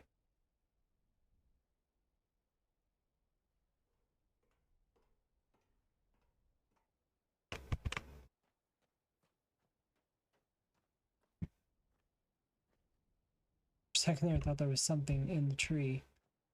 Kind of sparks my memory a little bit.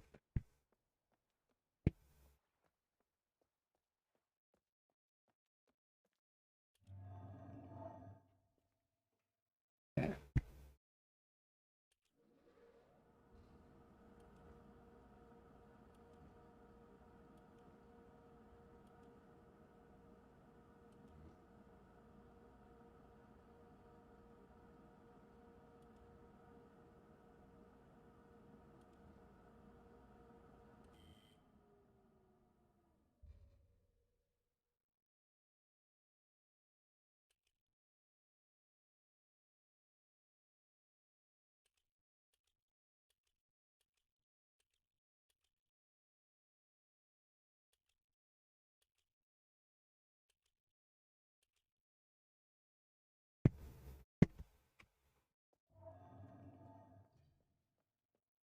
Do another fuse.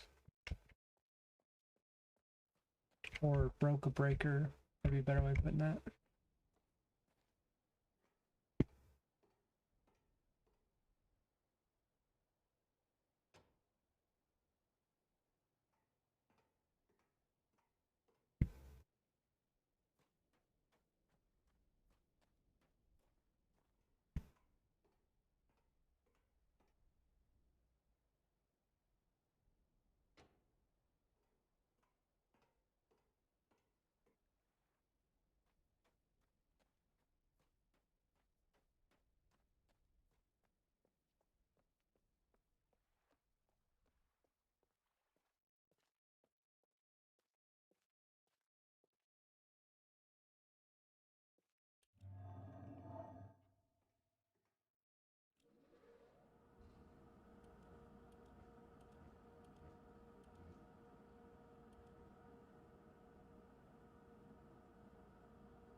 we can do that. Maybe that's all the power we need.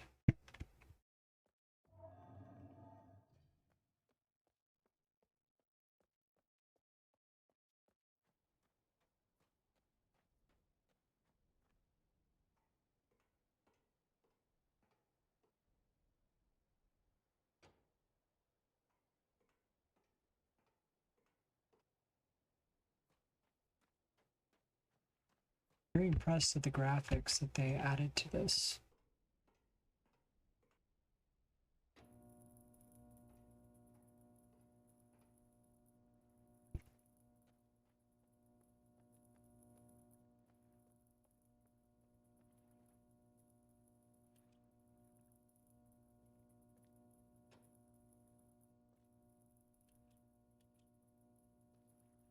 Okay.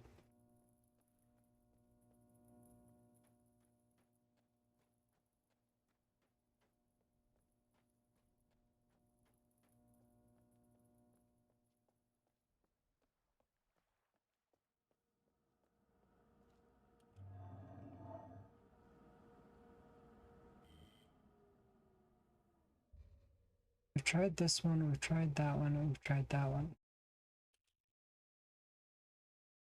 But the power doesn't seem to be enough. That's 58. So 58 seems to be too much. We're going from 56 to 58, so we must need 57 in order to power the door.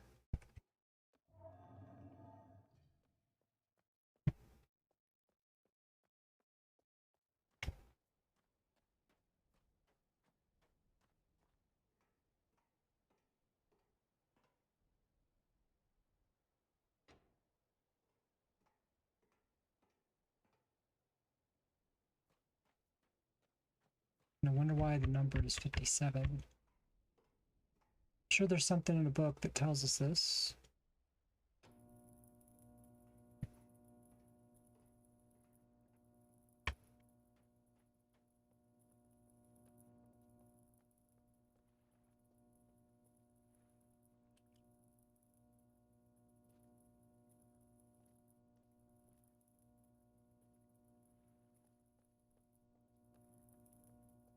We get a half voltage somewhere? Possibly?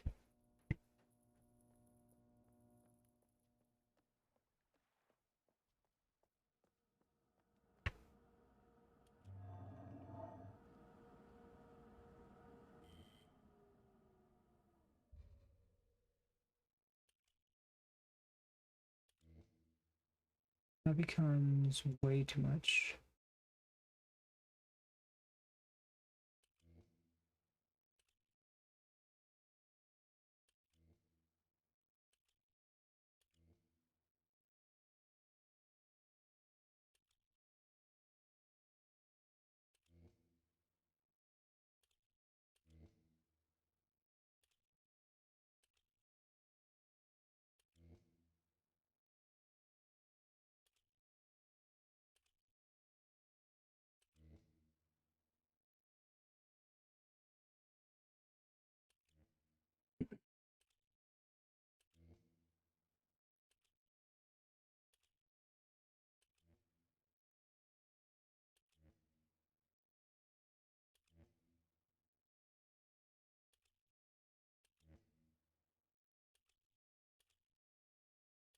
Like we need like 59.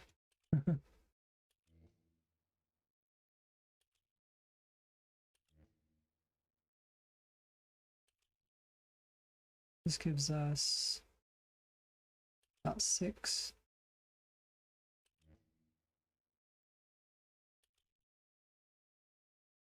Gives us a lot more than 6. It gives us 5.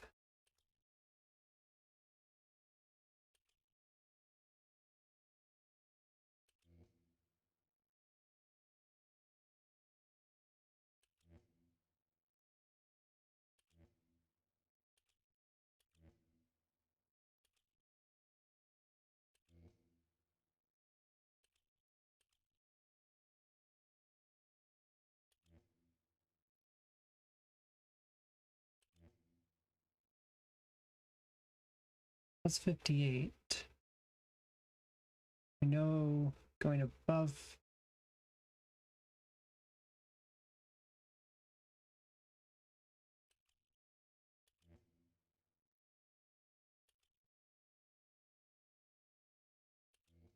Pretty sure when we hit 58, it was too much before.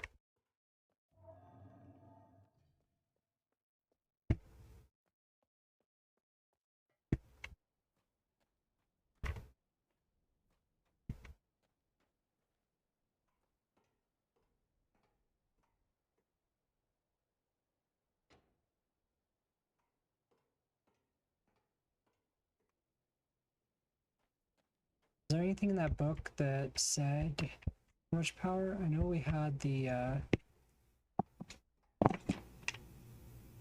notes.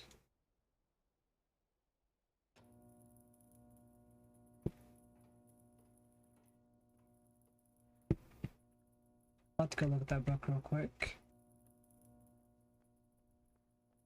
This doesn't work.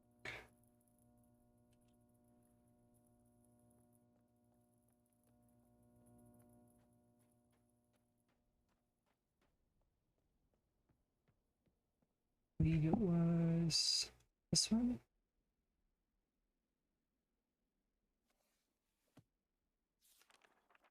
Yeah.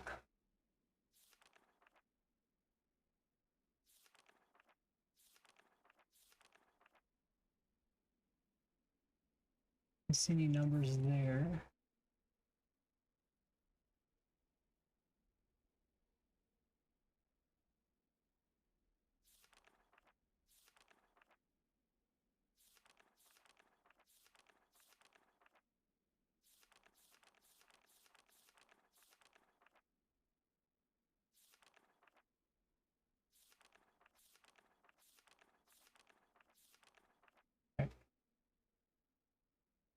I just need to find out how to get 59. See if 59 works.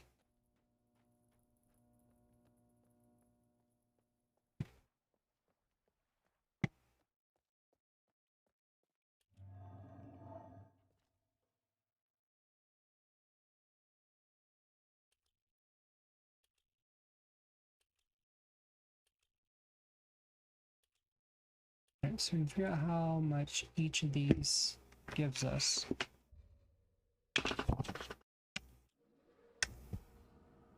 We have 10.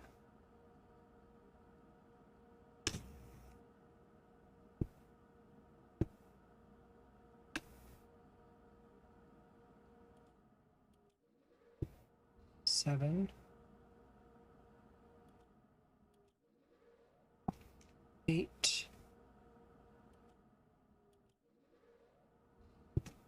16. 5.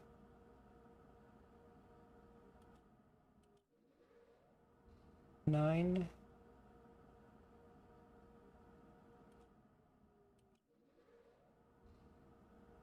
19.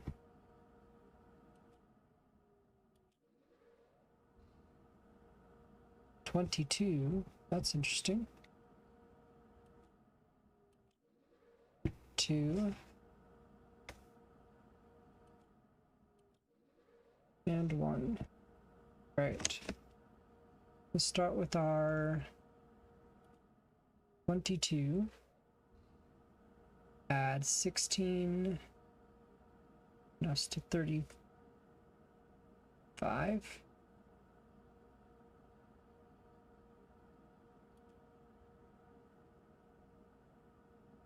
Wait. Try it with our 22. There we go. Add 16. There we go, 38. Then we can add 10. Add 9. And add 2. Now we're at 59 and we're still good. Right. Add 1. And it kills it. And that achievement tells me that I did it right. So we need 59 bolts. that volts? I'm assuming it's volts. All right.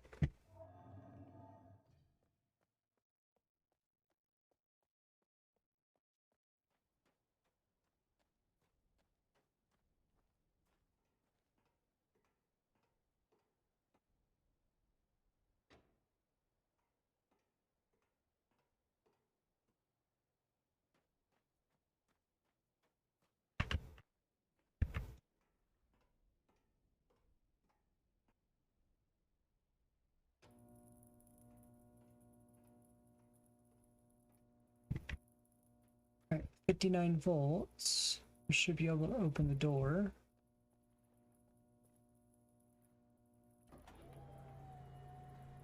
Right.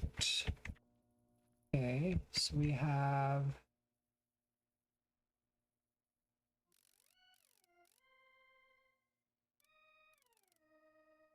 oh,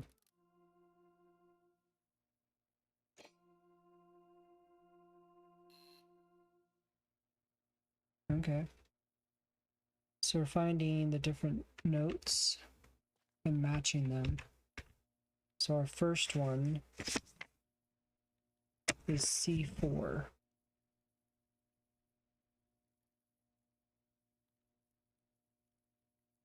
Huh?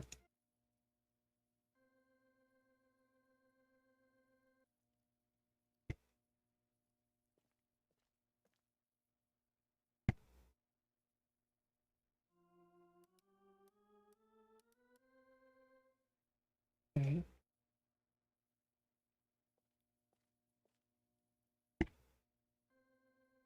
That's the same one. C5, up the octave.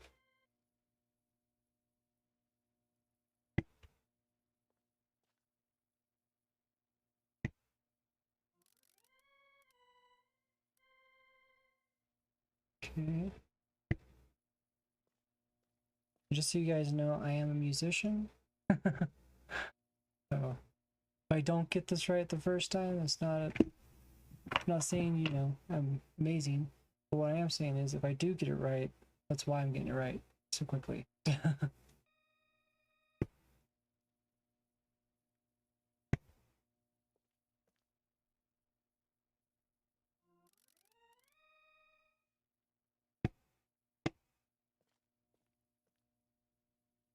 F4 will be down here.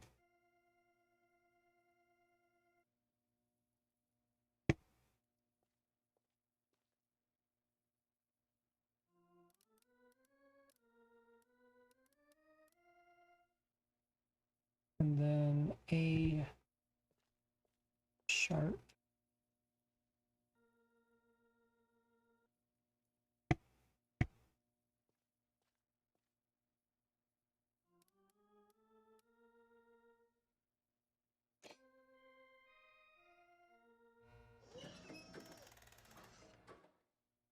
There it is. Right. It's one door opened.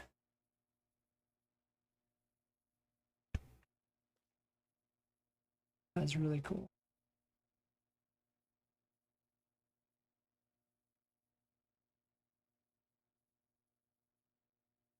First there was music, but I'm probably when I turn down the music, so might actually be something playing right now we can't hear.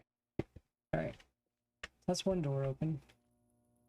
I know there's something to do with these. Just don't remember the sequence for them.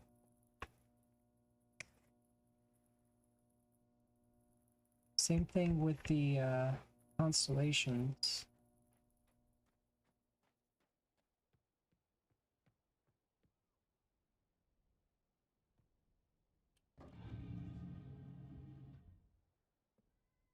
Where we're going to use the constellations.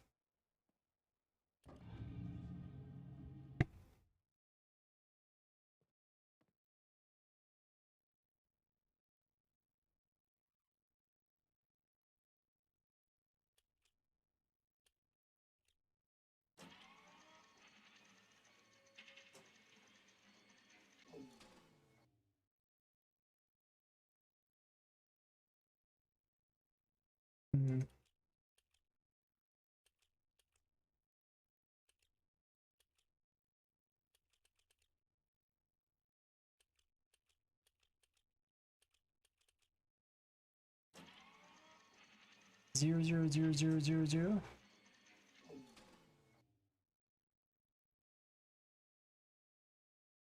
I need to actually draw those constellations.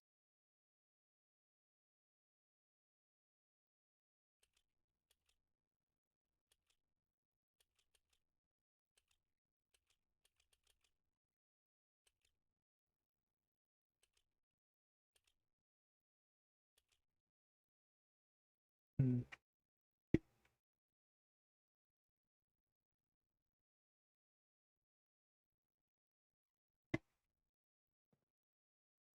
It's got January 1st. I can't change the January 1st.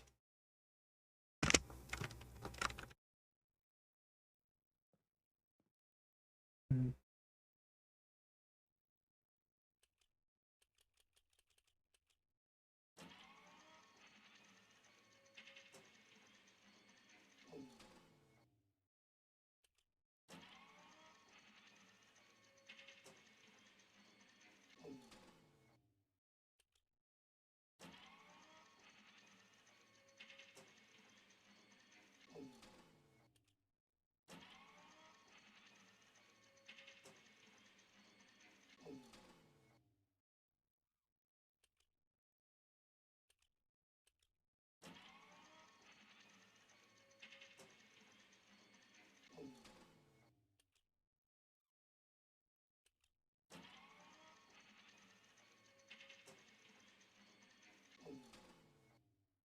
I feel like I'm gonna have to actually draw out constellations.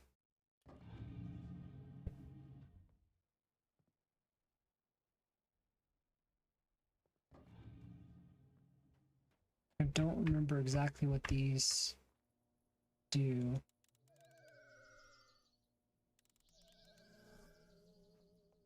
I know they have to do with this.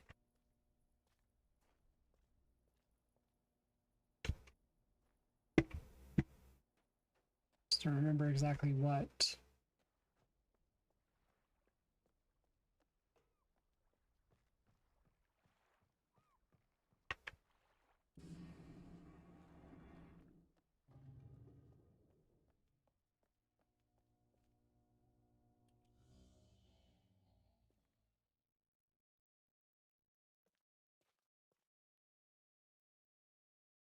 This is the holography thing that he's talking about. It's not the exact same thing, but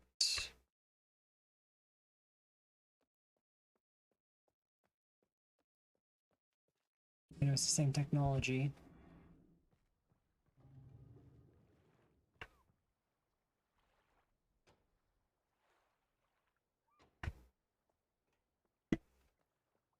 Maybe we should turn the tower again?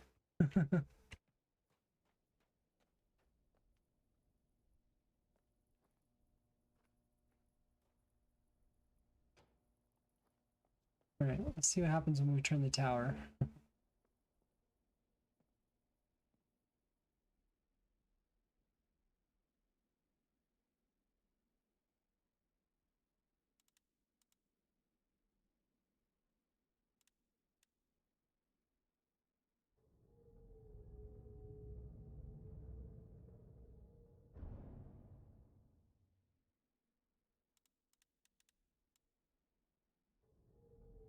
Why is this lit up now?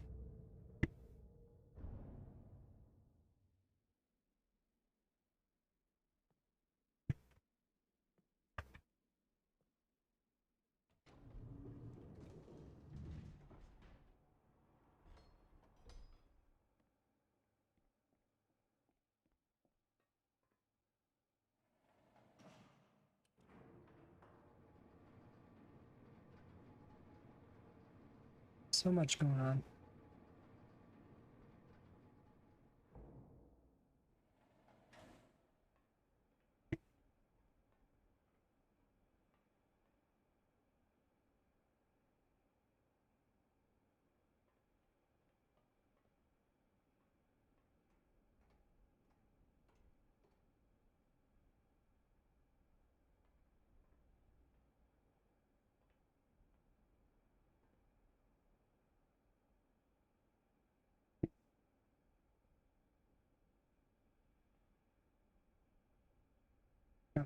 To go around the ladder here.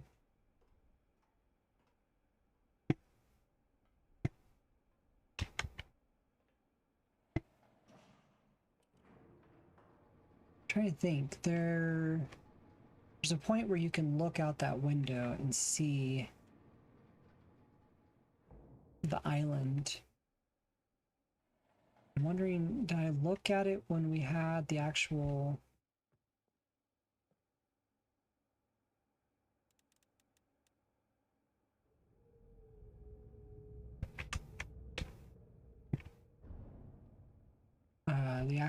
key opened? I also feel like there might be a page in that window. I don't remember.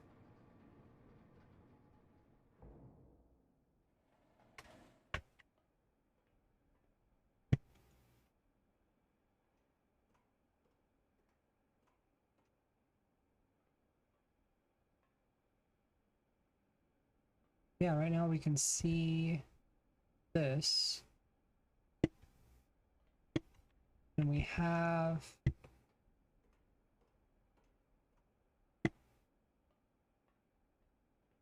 numbers. Is that the only one it works for, or can we get more information from other things?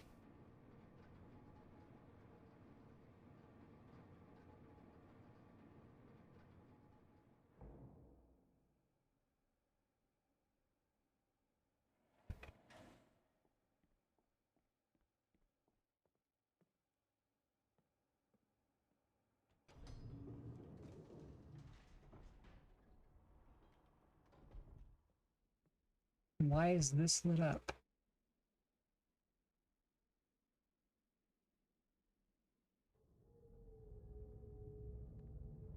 Let me turn mini.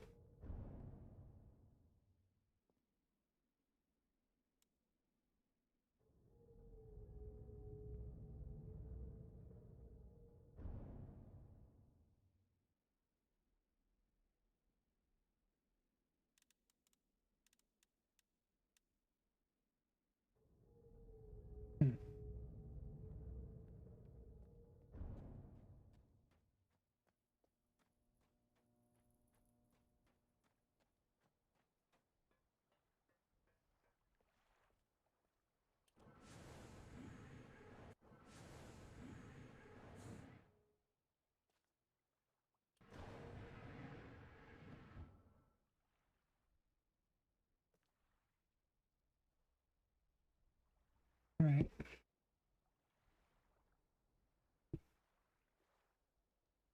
We only have so many before it's going to go back to 333. We need it to basically be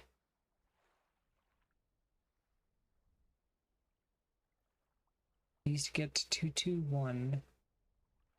The middle one always turns. So it's going to go 1, 2. So if we can get it to go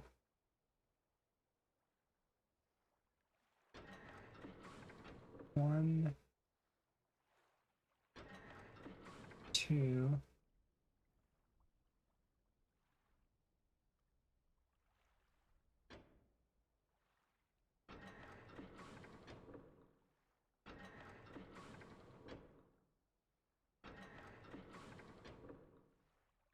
Get 2, 2, 3. I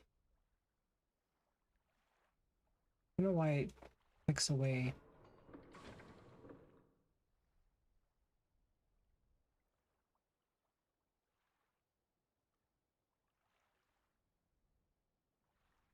One, 2.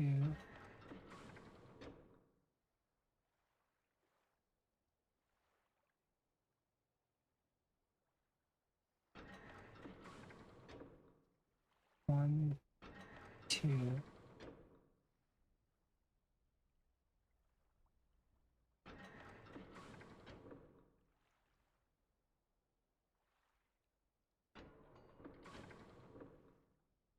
One, 2. 1, 2.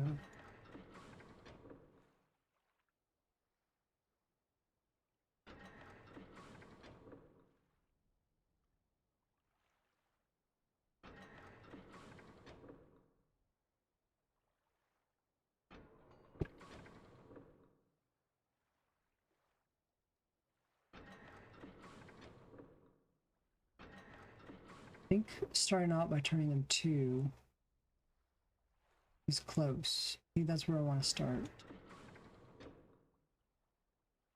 Now we have 2, 1, 3.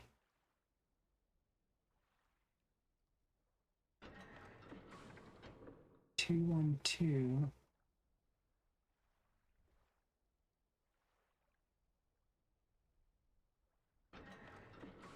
3, 2, 2. That just brings back to 3, 3, 3. We need to mix them up. So I think it's the first move that's the most important. So if we mix them up and then do the 2, that puts us just 1, 3, 2. We can get the top one to 2 and the bottom one to 2, 2, 3. Okay.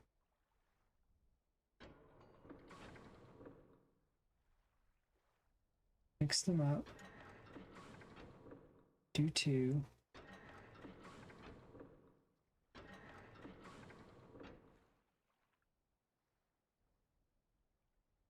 One, 2, 1, 3, or 1, 3, 2.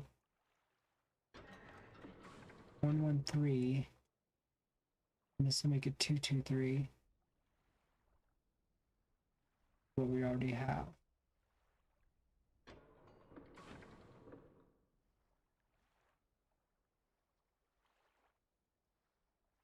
And you get the bottom one.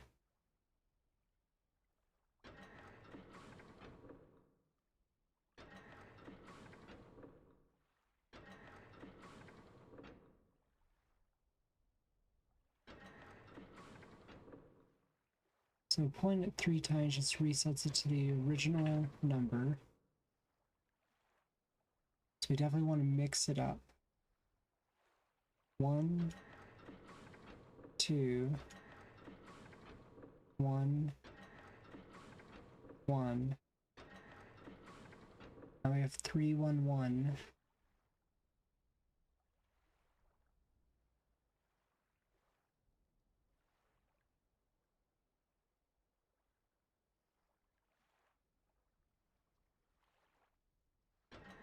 Ah!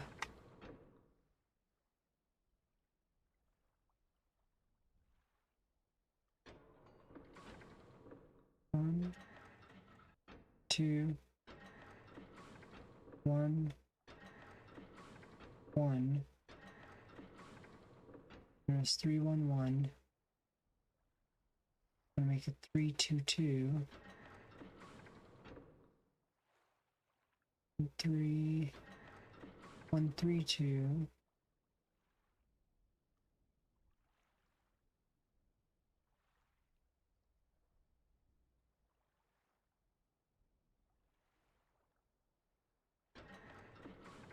One, 3. And that's 2, 2, 1 right there.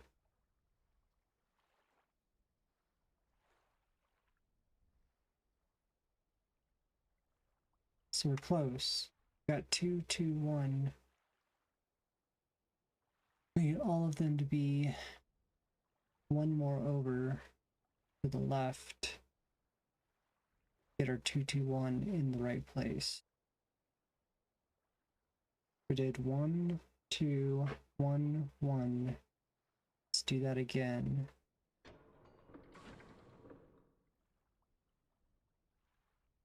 1, 2,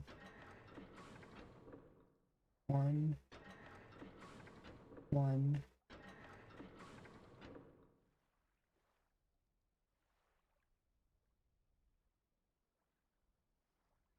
One maybe?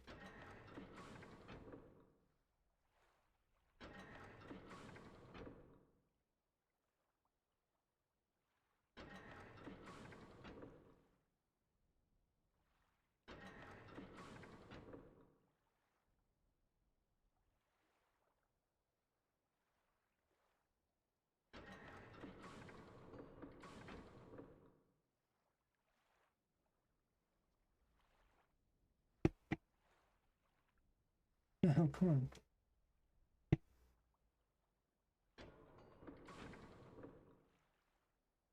One, two, one, one, two, one, one,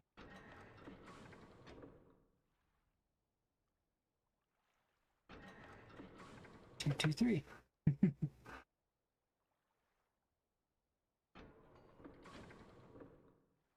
Let's do 2, 1, 2, 2,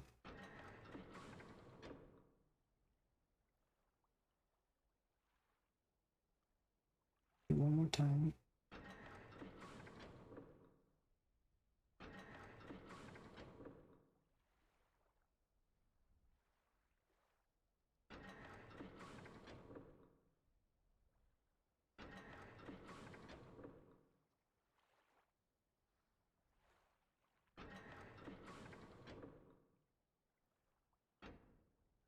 Oh, I feel like I'm so close. I think this might be the idea, doing 1, 2, 1.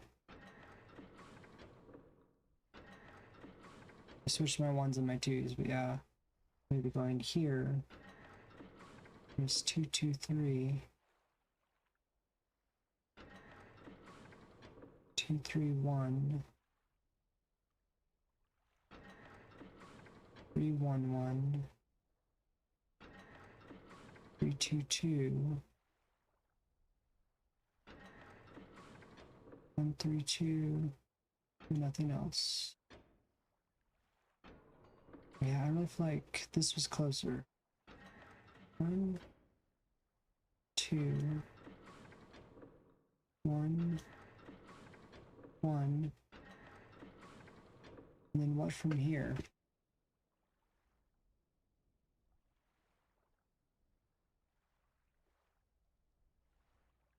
We do the bottom, we're changing that to 3, 2, 2. I think 3, 1, 1 is better. 1, 2, 1. 1, 3, 2. 2, 1, 2. 2, 2, 3. That messes us up. Alright, so let's try this. So we're going 1, 2, 1, 1. Let's do 1.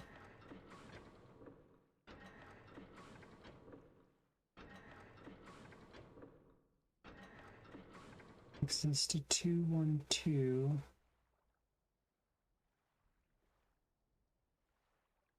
I don't want to do 2, 2, 3 again. Go 3, 2, 2. 1, 3, 2. 1, 1, 3. Back to 2, 2, 3. Ah! I wish one of them turned the opposite direction.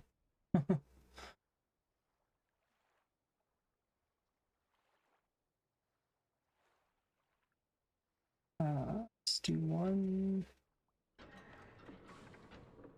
2,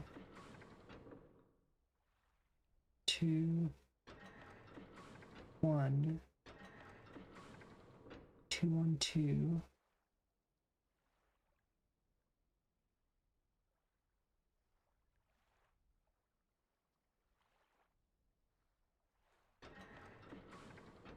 Is 3, 2, 2 the key and not the thing we don't want?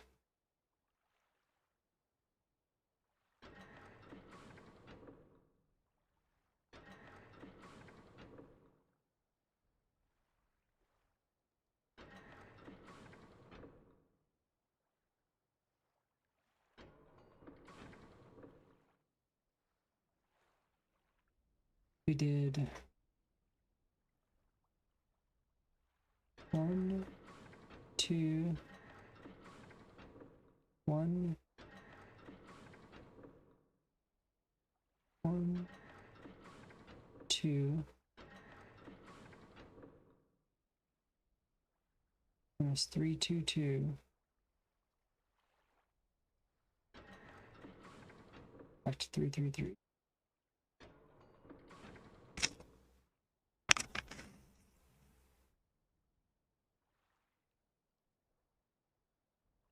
It's 11:34. Kind of like to finish this tonight. If I can get this at least 2 puzzles done.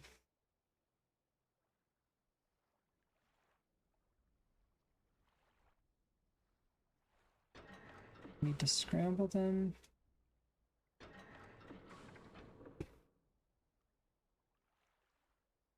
Scramble them more.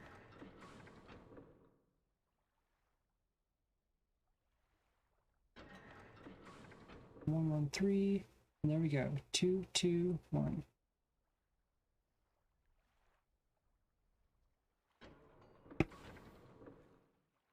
So scramble them. 1, 2. Let's do this.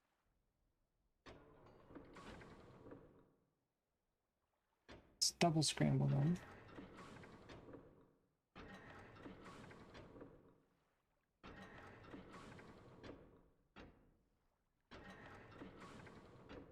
We have 2, 1, 2.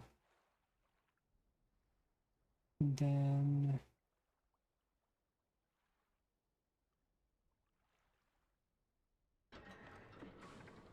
is it 2, 2, 3?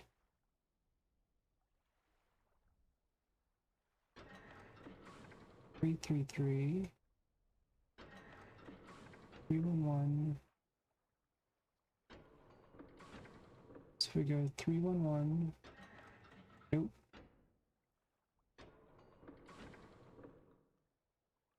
3, 1, 1. 3, 2, 2. 1, 3, 2. 1, 1, 3.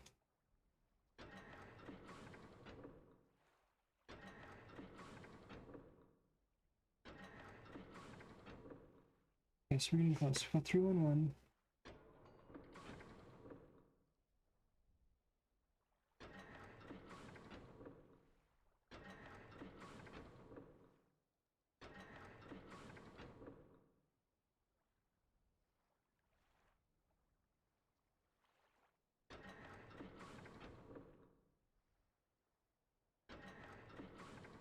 Or 2, 2, 3. Okay.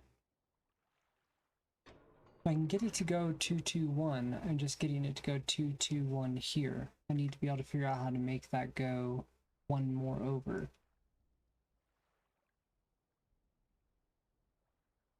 I've been pulling this one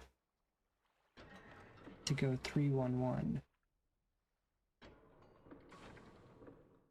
Try making it 1, 1, 3. Which gives us 2, 2, 1 right there.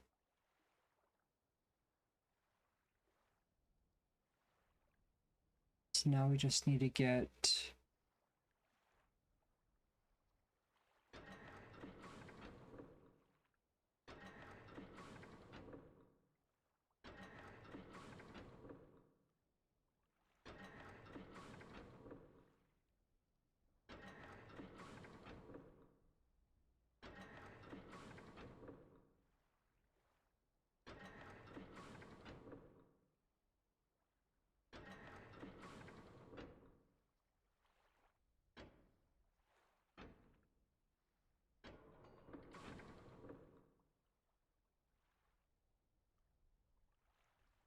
two, 1.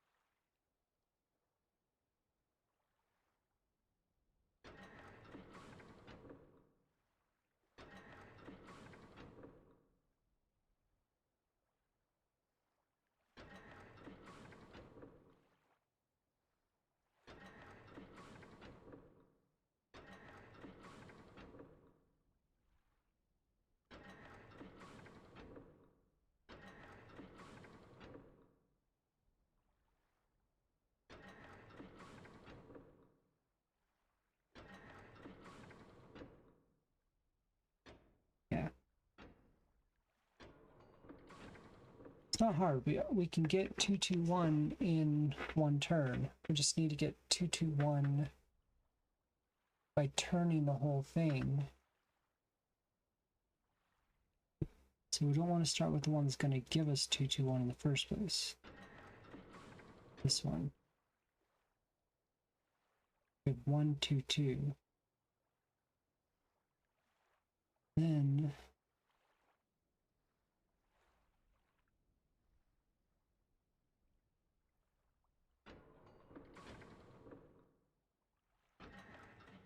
we have 221.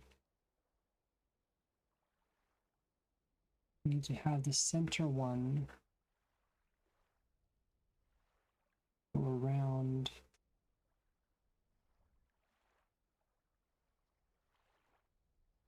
like 6 times, ending up with the 2 here, 2 there. Okay, the center one go 1, 2, 3, 4.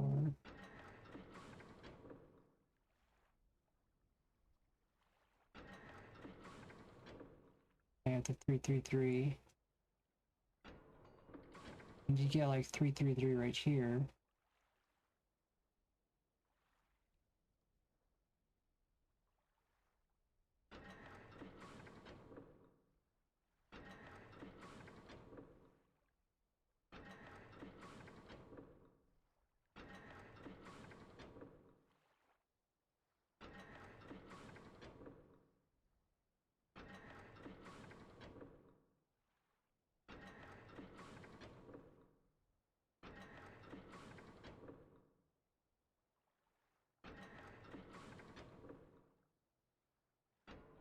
We can get the 333 here, we have our answer.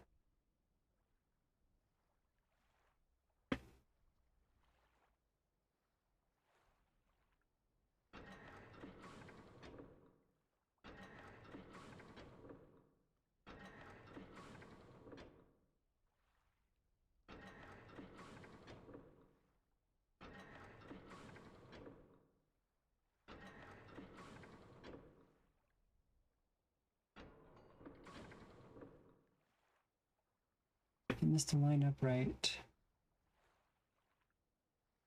2, 3, not 3.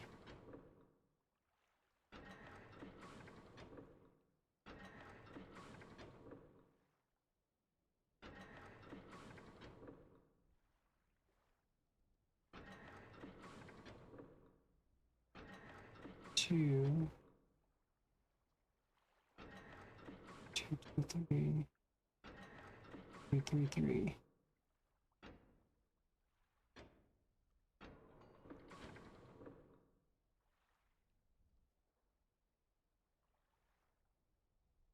Trying different avenues, trying to get this to work. Just not getting it. Different theories, different ideas.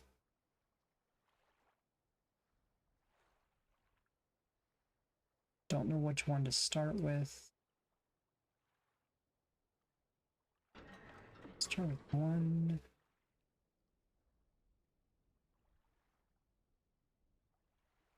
2. 3 brings it right straight back around. So we never want to do, or maybe that's the secret.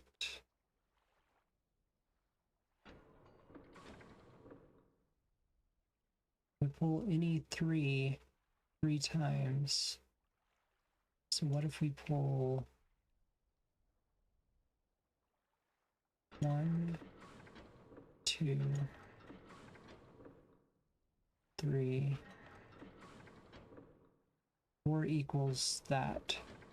We just need to pull that one 1 to get it where we want it there.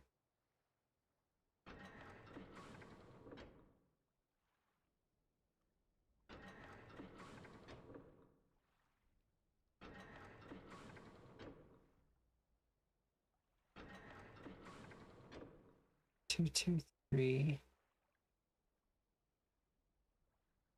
Don't want to make this 3, 3, 3.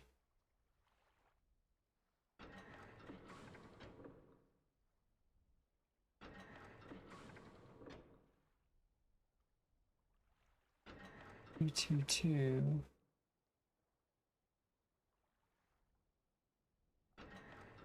And 32. And click. Yeah. 9 moves to get it to go there. I don't know why this is so hard for me. I remember when I first did it, it didn't take me much time at all. And I understood it better back then. I don't know if maybe they've randomized, like, not randomized, like, I don't know if they've changed mechanics. Maybe it used to turn differently. But I feel like I just, like, did a more of a battered approach or ballistic approach. I don't know what you want to call it.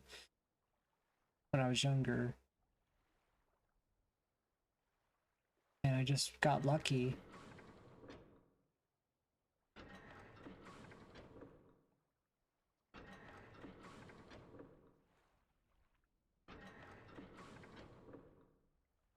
See, now we have 2, 2, 1.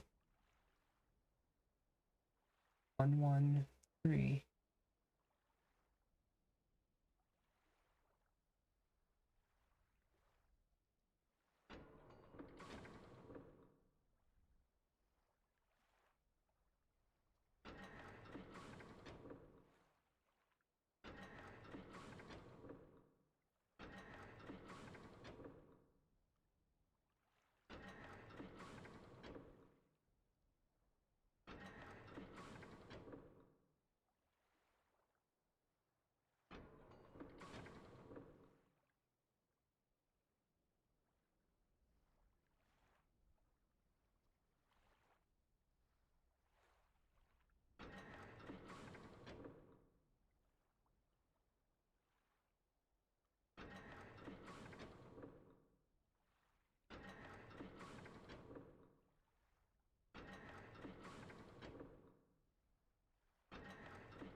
Three, three, three. I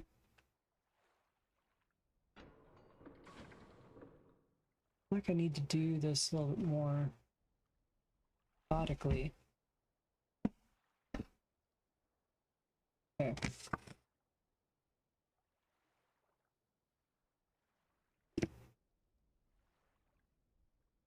Start by going 1, 1, 2. From that. 1, 1, 2. 1, 2. 1, 2.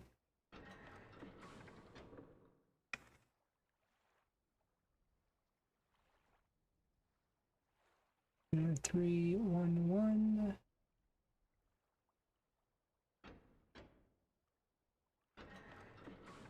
3, 2, 2. And 3, 2. I did 1, 1, 2, 1, 2, 1, 2, 1, 2. We don't want to do that one again. Let's do 1, 2. Start over. Let's do. This 1, 1, 1 would just bring us back to 3, 3, 3. We don't want to do that. So let's do 1, 2.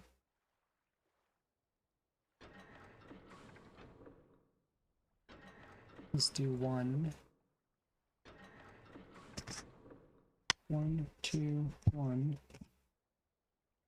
There's 1, 3, 2 up there. Let's do 1 again. And 1 again.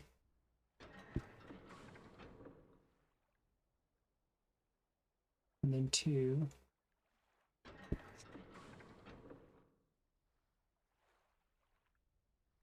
And then maybe 1.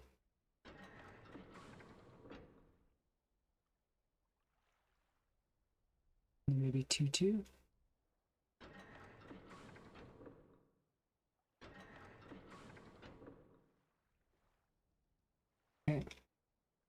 us the wrong answer. So now let's try 1, 2, 2 as our starting point. And I might be making this harder than it needs to be, but at least I'm not doing the same thing over and over anymore. 1, 2, 2. If I do it one more time, it's just going to bring us back around to what we had when we started the 2s. So we need to go back to a 1.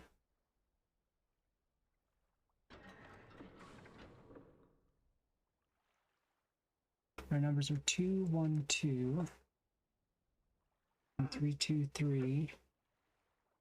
So if I go one more, it's going to become 3, 2, 2 on our 1s.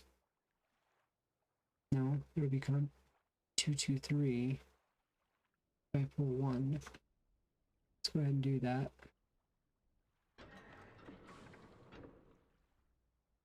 And then I can pull 2 to make it 3, 3, 3. Not.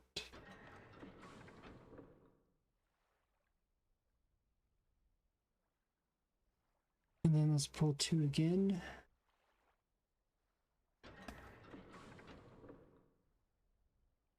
And then 1, 1.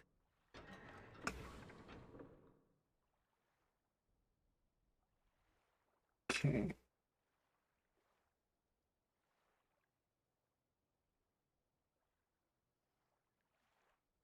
Let's go back to the 1, 1, 2s. 1, 1, 2, 2. Let's try that.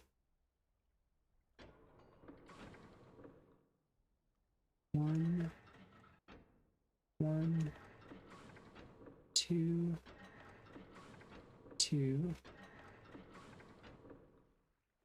So now we're at 2, 1, 2. Pull 1.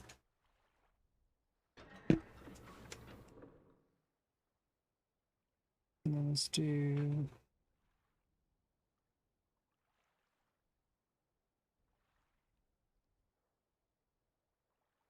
1 again.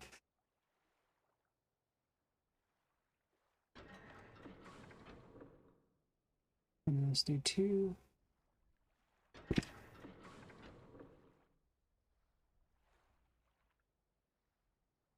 And let's do 2.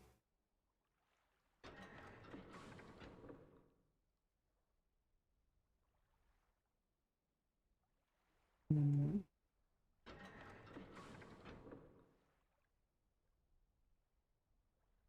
okay.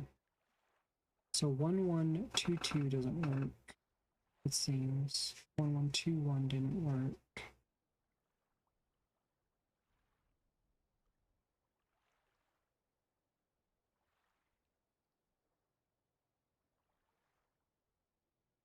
We don't really ever want to do 1, 1, 1 or 2, 2, 2 ever inside of our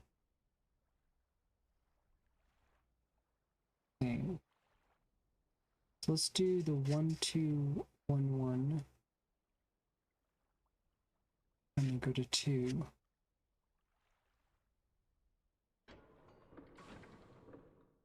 1, 2, 1, 1, 2. We have 2, 2, 3. Let's try 1, 1 maybe.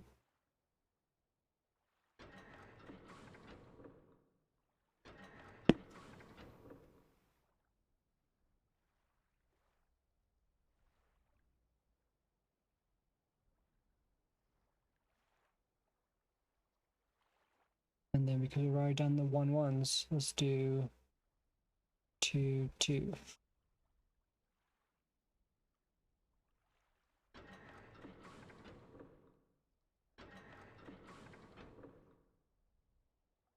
Alright. 1, 2, 1, 1, 2, 1, 1, 2, 2.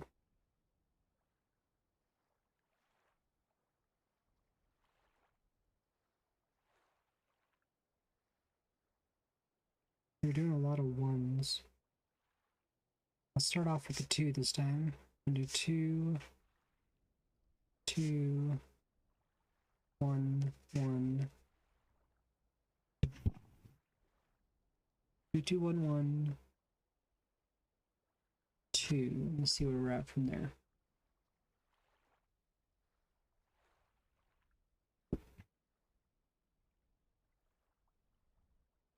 That's a frustrating thing. It should only like click away if you like hit the right click or something.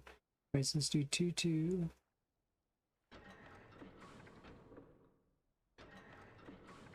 1, 1, 2, 2, 2, 2. Let's do another 2.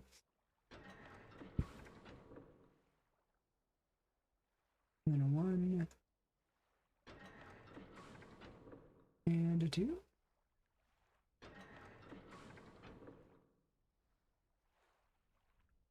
Right, so we were close. We had 2, 2, 1. We weren't quite there. Let's do 2, 1, 2, 2.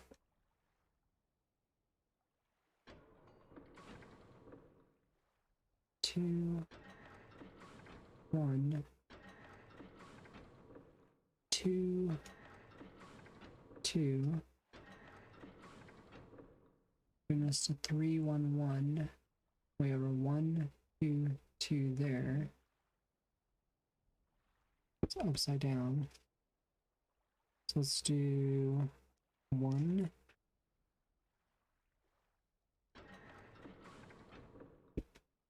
Let's do 2.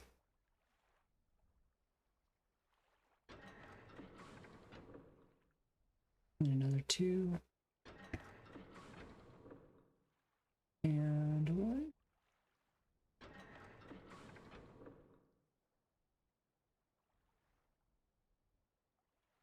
Okay.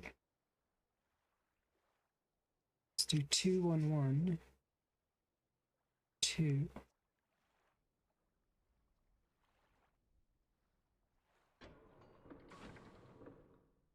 2, 1, 1, 2.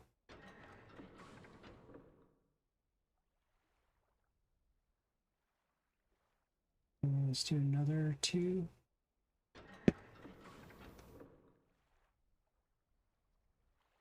1.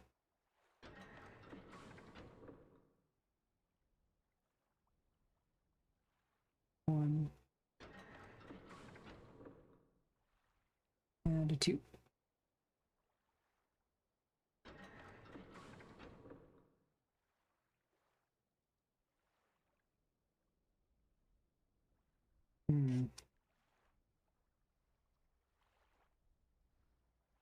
That was just the 2, 1, 1, 2, 2, 1, 1, 2 kind of sequence. Let's do 2, 1, 1, 2, 1, 1, 2, 1.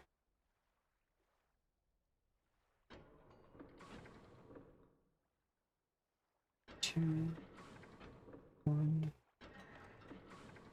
1, 2, 1, 1, 2, 1. We got 3, 3, 2. Which means we have 2, 2, 1 right there.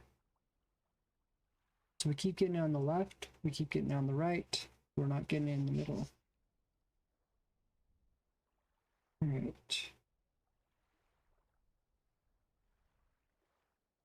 Let's do 2, 1, 1,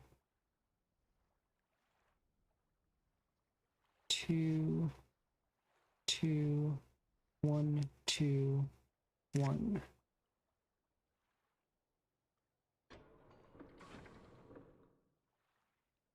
2, 1, 1, 2, 2, 1, 2, 1.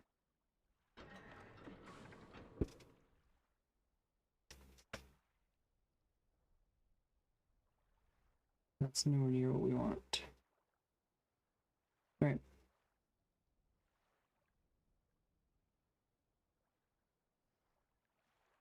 Let's do 2, 1, 2, 1, 1.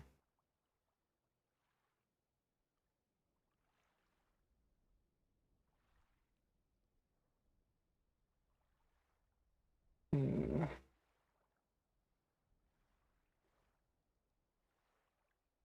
2, 1, 2, 1, 1, 2, 2, 1.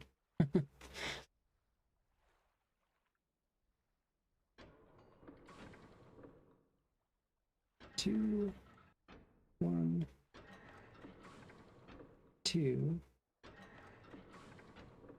1, 1, 2, 2, 1, 1.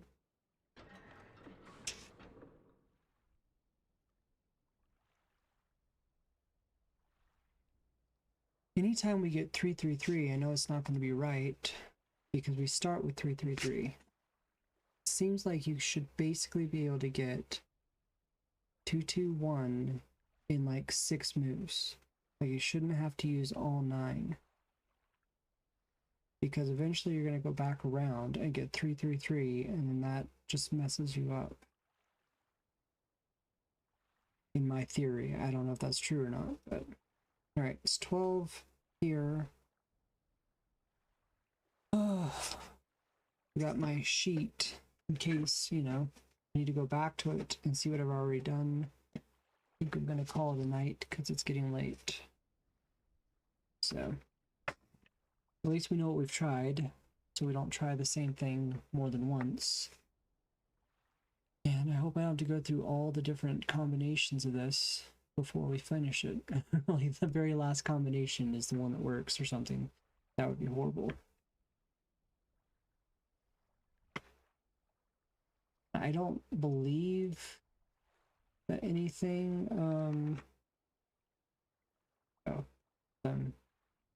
right.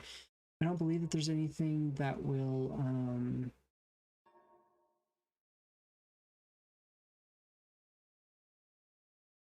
don't know what those numbers mean. Anyway. Oop. So I don't believe there's anything,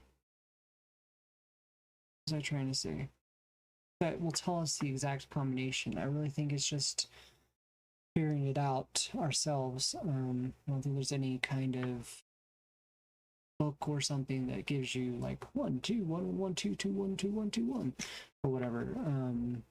So that's going to be something that I have to look at and figure out. But anyway, tomorrow night we're probably going to play Myst again. So if you like this tonight, go ahead and check back again at tomorrow at 8 o'clock, and we will hopefully get through this clock tower one fairly quickly and be able to move on to something else, maybe the ship or something like that. I think it's nice to kind of open all of them up and then go to the different worlds and do whatever else is happening in those worlds, come back and do everything else later. Seems to be how I usually do these kinds of puzzles. If it's possible to open all the different doors or all the different puzzles, then do it while you're in one place, and then go to the next place, and you might get more information on what you need to do in the beginning or whatever. So that's kind of what I've been doing, if you've noticed in Abduction and then also in Myst. I don't think we need more than that. We could possibly look at getting the tree unlocked as well tomorrow. Might do that next, since I'm not quite sure what's going on with the constellations. I think we need a date and time possibly, and that might be in a book somewhere else. But we'll look around some more and see if there's any information on that, any kind of clues or anything. But yeah, we'll look at that tomorrow, and I hope you guys had a good time. Hope it was entertaining watching me mess up 100,000 times over and over. Yeah, I wish I'd started at the beginning, putting in, see what combinations we'd already tried, but I thought it was going to be easier than it was. I remember it being like, somehow I must have been just really lucky as a kid, because it took me like, I don't know, 3 or 4 times or something really short like that. So I was like, oh, I must have knew how it was going to turn, or I had a better grasp of that, but I think I must have just been really lucky as a kid. So yeah. All right, well, thank you guys for coming. See you again tomorrow at 8. And if you're on YouTube, go ahead and come over to Twitch. If you missed any of the previous shows I've done Recore, Abduction, and now I'm going to put Myst up on YouTube. If you want to watch those series, go ahead and head over there, and you can subscribe to see those if you ever miss couple weeks and you can't get the VoDs on Twitch. That's basically why I've been doing YouTube, is just because I want to kind of keep some of those games that I can't keep on Twitch forever. So yeah, that's kind of what I'm thinking. Kind of keeping an archive of those, so I'm able to go back and look at them again. So all right, well, thank you guys once again, and we will see you tomorrow night. Bye-bye.